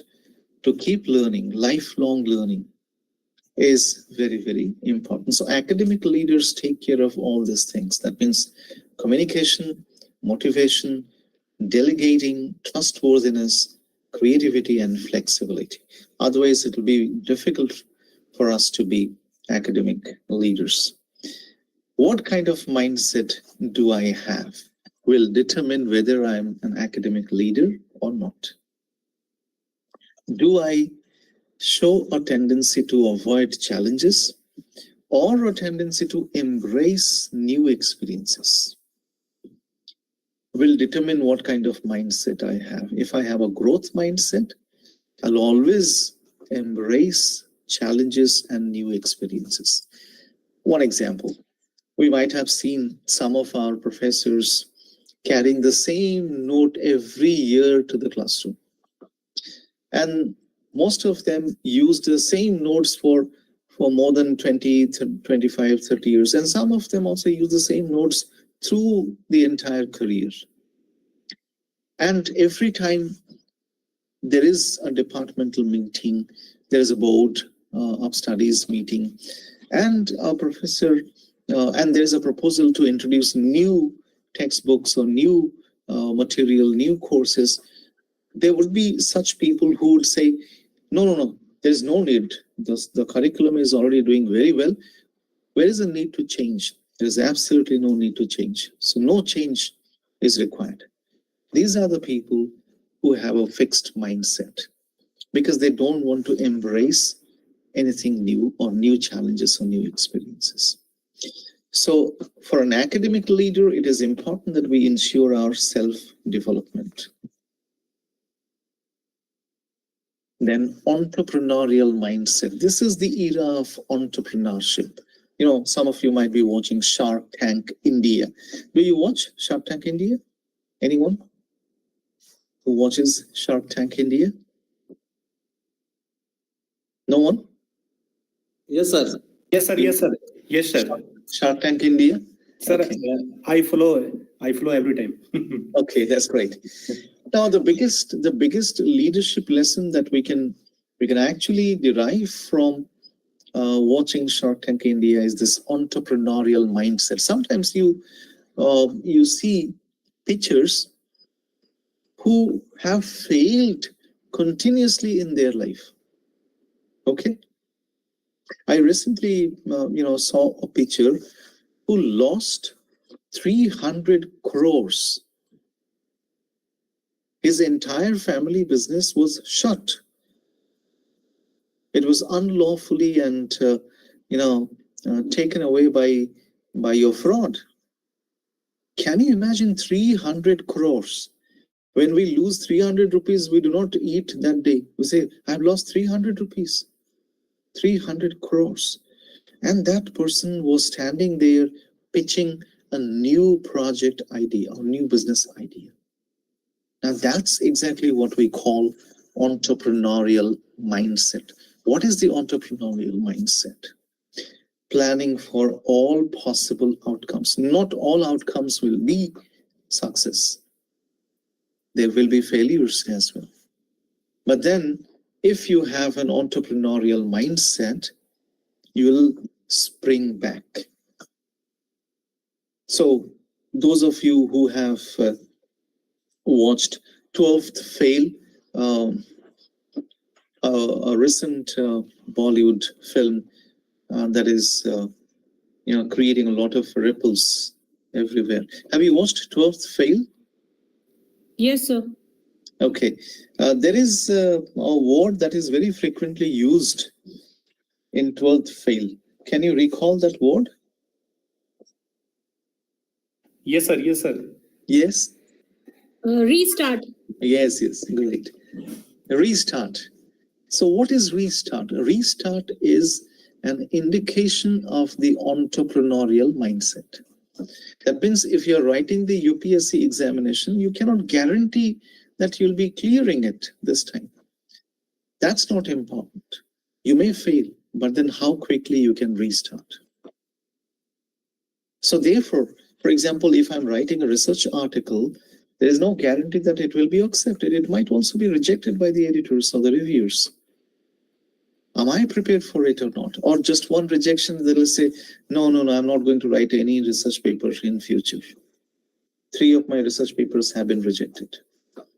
So I will not be writing any research paper. I don't care whether I get a promotion or not, but I'll not be writing research papers. No, that is not the entrepreneurial mindset. The next is stress management. So it's a misconception that the teaching profession doesn't have any stress and anxiety. It has a lot of stress and anxiety. Okay. So we can practice some mindfulness, some perfection, fixation, problems that we need to leave or keep aside. And there is nothing wrong in seeking help when we actually require it. If I seek help from my colleague, from my friends, from people around me, I'll not be presenting myself as a weak person. I'll rather be presenting myself as a strong person. Resilience. Have you heard about the German mythical bird, phoenix? Yes, Anyone? sir. Yes, sir. What is so special about phoenix, madam? Sir, rising again from the destruction. Exactly. The phoenix never dies. The phoenix always rises from its ashes. Yes, sir. So that's what we mean by resilience. To remain calm in the face of disaster is what we mean by resilience. The ability to spring back or bounce back in life. Resilience. So people with entrepreneurial mindset have a lot of resilience in them. They can be defeated for some time, but not forever. They never lose the war. They may, lose a few battles in life. They don't lose the war. So resilience is important. And then finally, reinventing. There is no substitute to this. How do I reinvent myself? After every 2 or 3 years, if I tell myself that in the last 3 years, I have done something new that I even didn't think about, then I know that I'm reinventing myself. So if I do not reinventing myself, if I do not reinvent myself, my values, my identifying patterns, or my activities, it will mean that I'm not growing. I have become fossilized. I'm not reinventing. So that is how it all goes up. So just a few more minutes, governance and management, why it is so very important. When it comes to governance and management, we need to take care of life positions. Anybody with a background in psychology? So, sir, I think this is a Johari window. Not Johari window. Dr. Anjana, do you want to say something?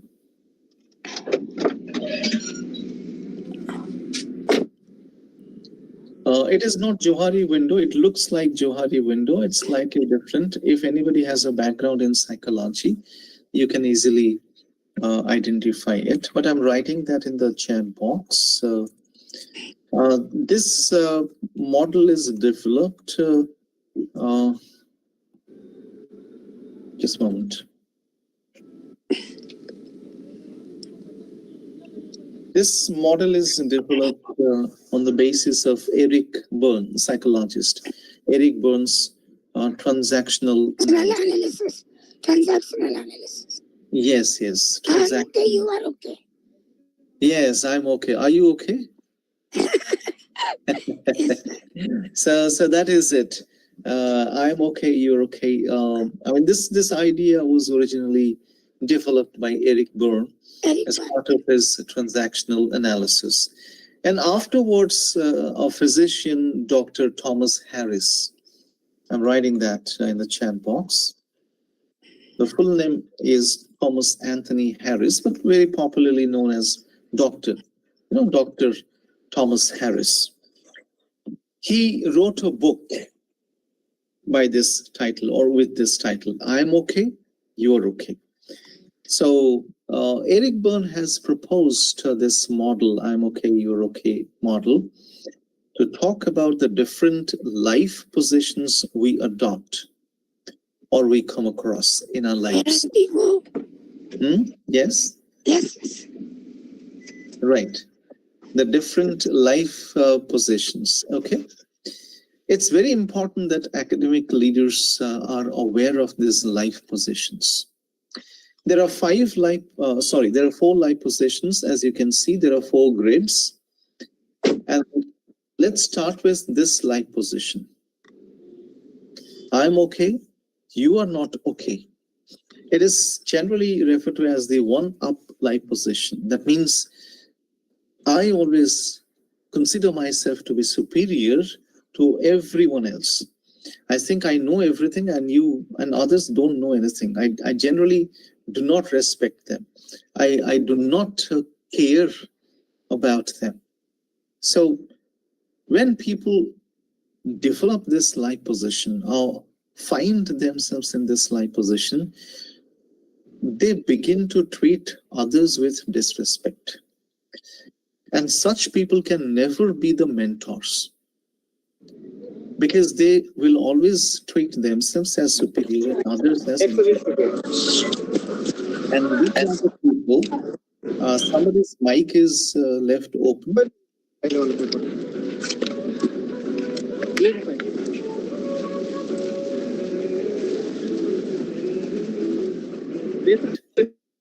Yes. So these are the people who would always, treat others with disrespect. You might have heard about teachers who go to the classroom and tell most of their students, you're hopeless people. You can never achieve anything good in life. You're good for nothing. You're useless. You're a total burden on this earth. You're a total waste. So these are the people who believe in this life position. I'm okay. You are not okay. That means you have all the problems. I don't have any problem. This is a very harmful life position. Similarly, we come to the second life position. That is, I am not okay. You are okay. This is again a very harmful life position, because people in this life position generally blame themselves. They call themselves hopeless, useless, good for nothing. And they always look up to others as highly successful, great. Now, how we can overcome this particular life position? I have to believe that I'm born with some unique abilities. or at least one unique ability. And therefore I need to, trust myself. I must begin to trust myself. And once that happens, we can overcome this lie position. This lie position is called one down lie position. And those people who adopt such a lie position also run the risk of committing suicide. Because in the end, they tell themselves that you don't deserve to live. Therefore, put an end to your life. If you can recall that scene from Three Idiots where Joy Lobo writes on the wall, "I quit," and then commits suicide. So these are the quitters. They generally quit. And then they can also commit suicide. There is a third lie position, which is a very dangerous and harmful life position. I am not okay, you're not okay. It's a hopeless life position. That means there's no hope anywhere. It's a hopeless situation, so we cannot do anything about it. So when this happens, that means there is no hope and nothing good will come out.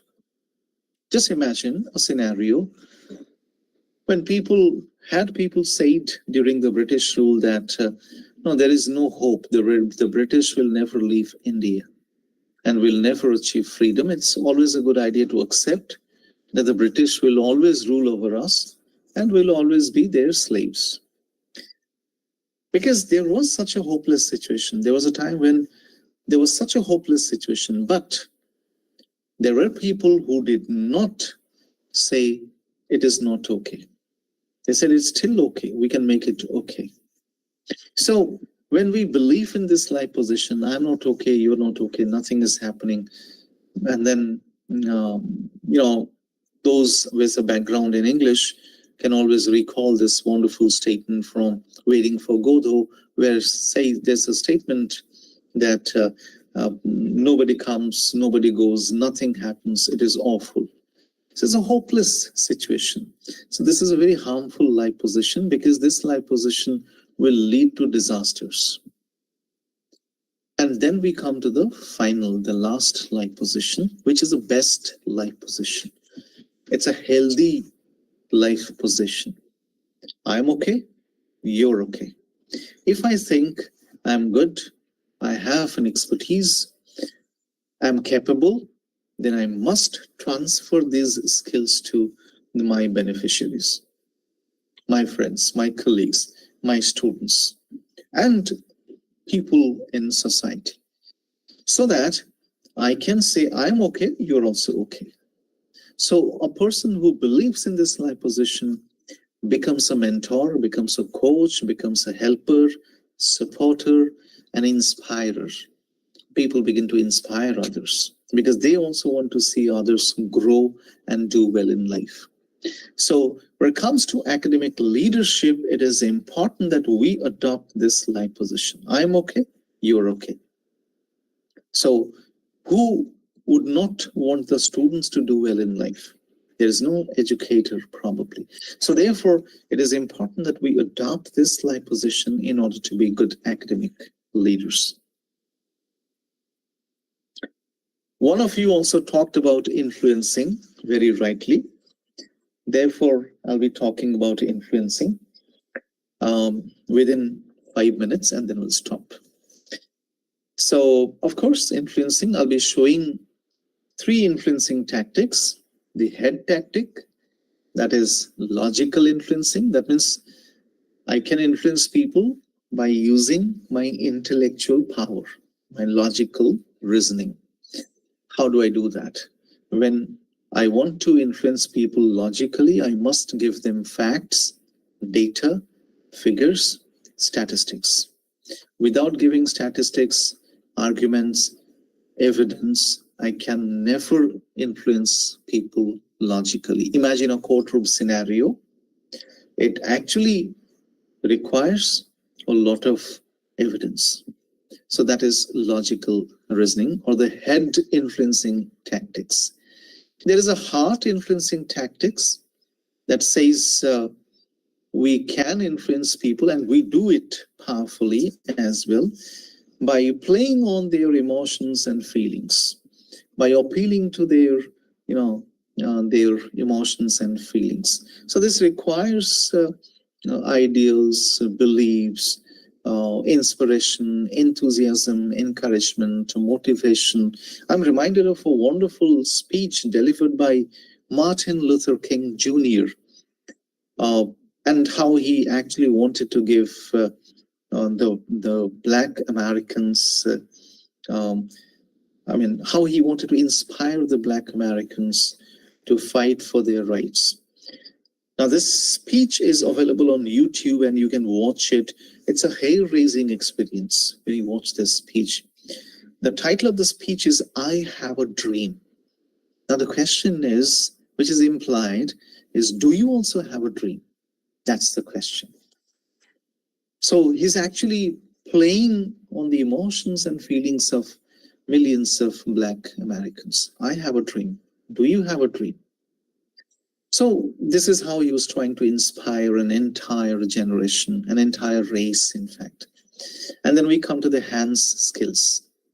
These hands are very, very powerful. Remember that. And that's the reason why Gabbar Singh said, Thakur, ye haath mujhe de de. Or ye haath mujhe de de, Thakur. Probably Gabbar Singh knew that these hands are very powerful. With hands, we actually perform cooperative influencing. That means you shake hand with somebody, you just go for a high five, okay, and then you pat the back of somebody with your hand. So hands play a lot of things. Hands actually symbolize collaboration and cooperation. And that's the reason whenever you search for cooperation images or clip arts, you'll always find hands clip arts or images. Because hands stand for cooperation, support, mentorship, collaboration. So therefore, it is important that we become familiar with these influencing tactics, the head, the heart, and the hands, so that we develop good academic leadership skills in us. So with that, I'll come to an end because we need some time for some interactions as well. So thank you for your time. I'll stop here. Now I'm back. Thank you, sir. Back to the meeting mode. Now we can take your queries, your comments, your observation, and your questions as well. So if you have any queries, any questions, you're most welcome. And if your internet connection allows you to switch on your video, you can also do that. Sir, namaskar, sir. Yes, namaskar. Sir मैं doctor Abid हूँ sir मेरा एक प्रश्न है जैसे हमने जितनी पढ़ाई की सारे हिंदी मीडियम से की है सर और एकेडमिक्स में जैसे ही आप सर आपके संज्ञान में होगा आपकी जानकारी में होगा कि सारी जगह इंग्लिश में इंटरव्यू लेते हैं तो चूंकि हमने तो 30-32 साल सर हिंदी मीडियम से चूंकि हम तो प्रिविलेज्ड लोग हैं नहीं सर जी तो सर ऐसी स्थिति में हमें सर इंग्लिश सीखने के लिए कम्युनिकेशन स्किल्स डेवलप करने के लिए कुछ ऐसी विधि बताइए जिससे थोड़ा सा भाषा के प्रति थोड़ा सा क्योंकि हमारी भाषा तो है नहीं क्योंकि हम तो उस स्थिति में हमें क्या करना चाहिए थोड़ा सा भाषा को कैसे इम्प्लीमेंट कर सकें कीवर्ड्स तो sir we are trying to give the keywords towards the students in the front of the students but जो एक हेजिटेशन होता है जो एक इंटरनली जो सर एक लगा होता है ऐसी स्थिति में कुछ ऐसा सर कुछ गुरु मंत्र दीजिए सर जिसे एक्चुअली भाषा जब कम्युनिकेशन की बात होती है तो भाषा उसमें कोई इंटरप्शन नहीं है क्योंकि कम्युनिकेशन बिना भाषा कभी होता आ रहा है और होता था और होता भी रहेगा।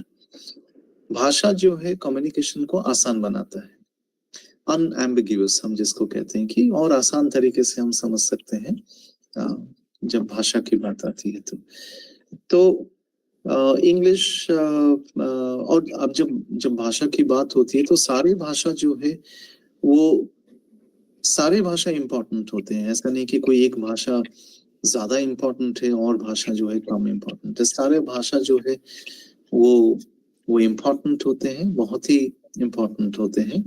और जब हम कोई भाषा सीखने लगते हैं, कोई फॉरेन लैंग्वेज जैसे सीखने लगते हैं या फिर एडिशनल लैंग्वेज जब सीखने लगते हैं, तो बहुत बार ऐसा देखा गया है कि हमको फॉरेन लैंग्वेज से कुछ ज्यादा लगाव हो जाता है और अपनी भाषाओं को हम इग्नोर करने लगते हैं, उसको कम आंकने लगते हैं, जो कि एक अच्छा प्रैक्टिस नहीं है। क्योंकि हर भाषा जो है वो ब्यूटीफुल, वो लवली है, सारा भाषा सुंदर है। और जब और आज की दुनिया में जो है ये जरूरी है कि हम एक तो अपनी मदर टंग होता है, उसमें हमको जरूर अच्छा होना चाहिए, और उसके अलावा अगर एक भाषा और सीख सकते हैं तो ये सबसे अच्छा पोजीशन होगा हमारे लिए, क्योंकि ये एक मल्टीलिंगुअल वर्ल्ड है जहाँ पे हमको आए दिन इंटरेक्ट करना पड़ता है बहुत सारे लोगों से। तो ये बहुत जरूरी हो जाता है कि हम दूसरे को। सर मेरा कहने का मतलब ये है सर, जैसे कॉलोनियल माइंड ने हमें ये हमारे मन और आज के छात्रों में ये डाल दिया गया है कि जो लोग इंग्लिश नहीं बोलते हैं वो लोग अच्छे नहीं है, वो एक अच्छा भाषाविद नहीं है।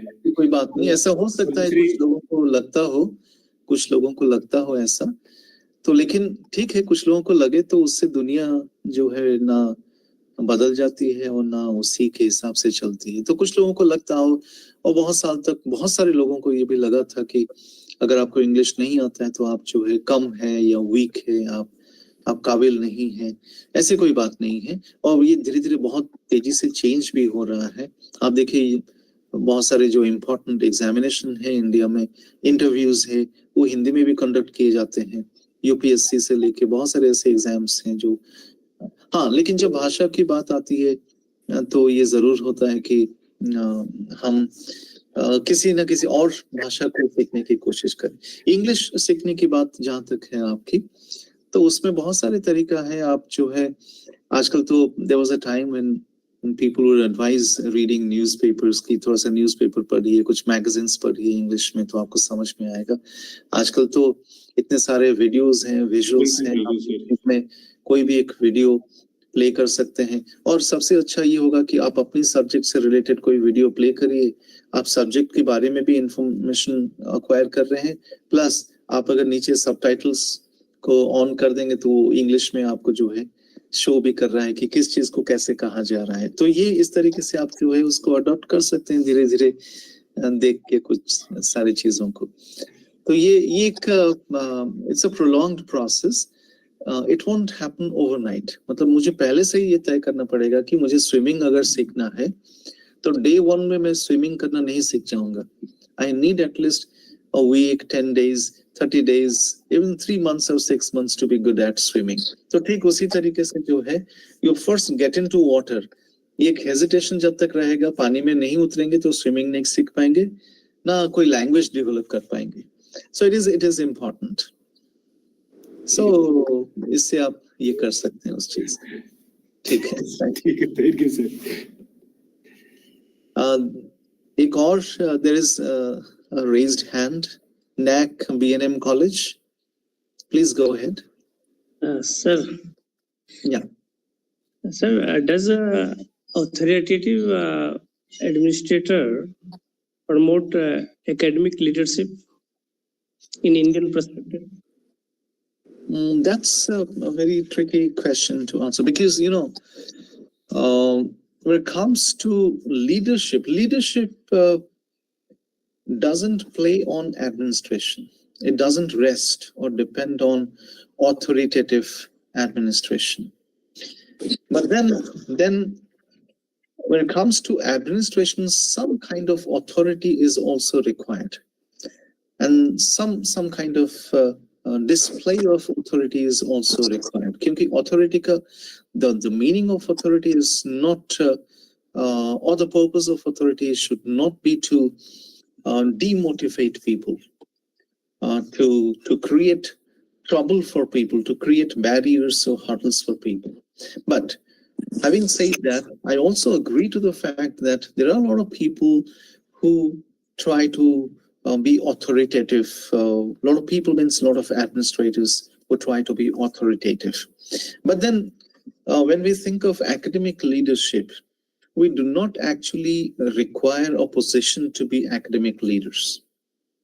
I know even young faculty members who have been conducting a great deal of academic activities, outreach activities.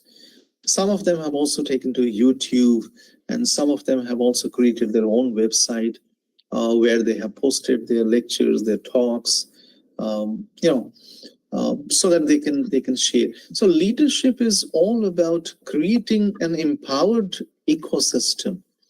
It is not about creating an ecosystem of fear, an ecosystem of control, apprehension, doubt, and despair as well.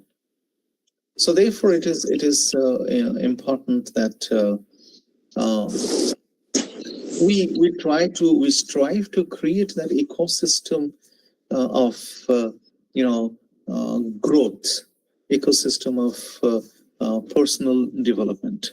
And that is important. But then there'll always be authoritative. For example, someday you'll get a head of the department who will be very, very authoritative. But that doesn't mean you'll stop practicing or developing your leadership skills. Okay, so that can happen.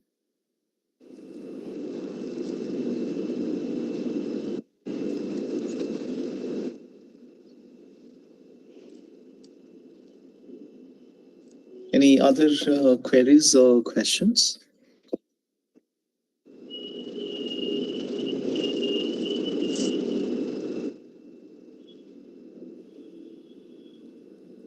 Any other questions or queries? If you have, you can please go ahead.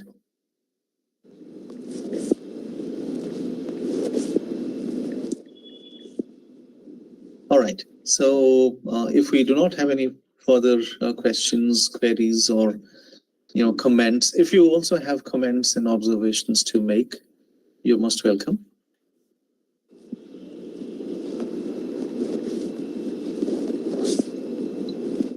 All right then.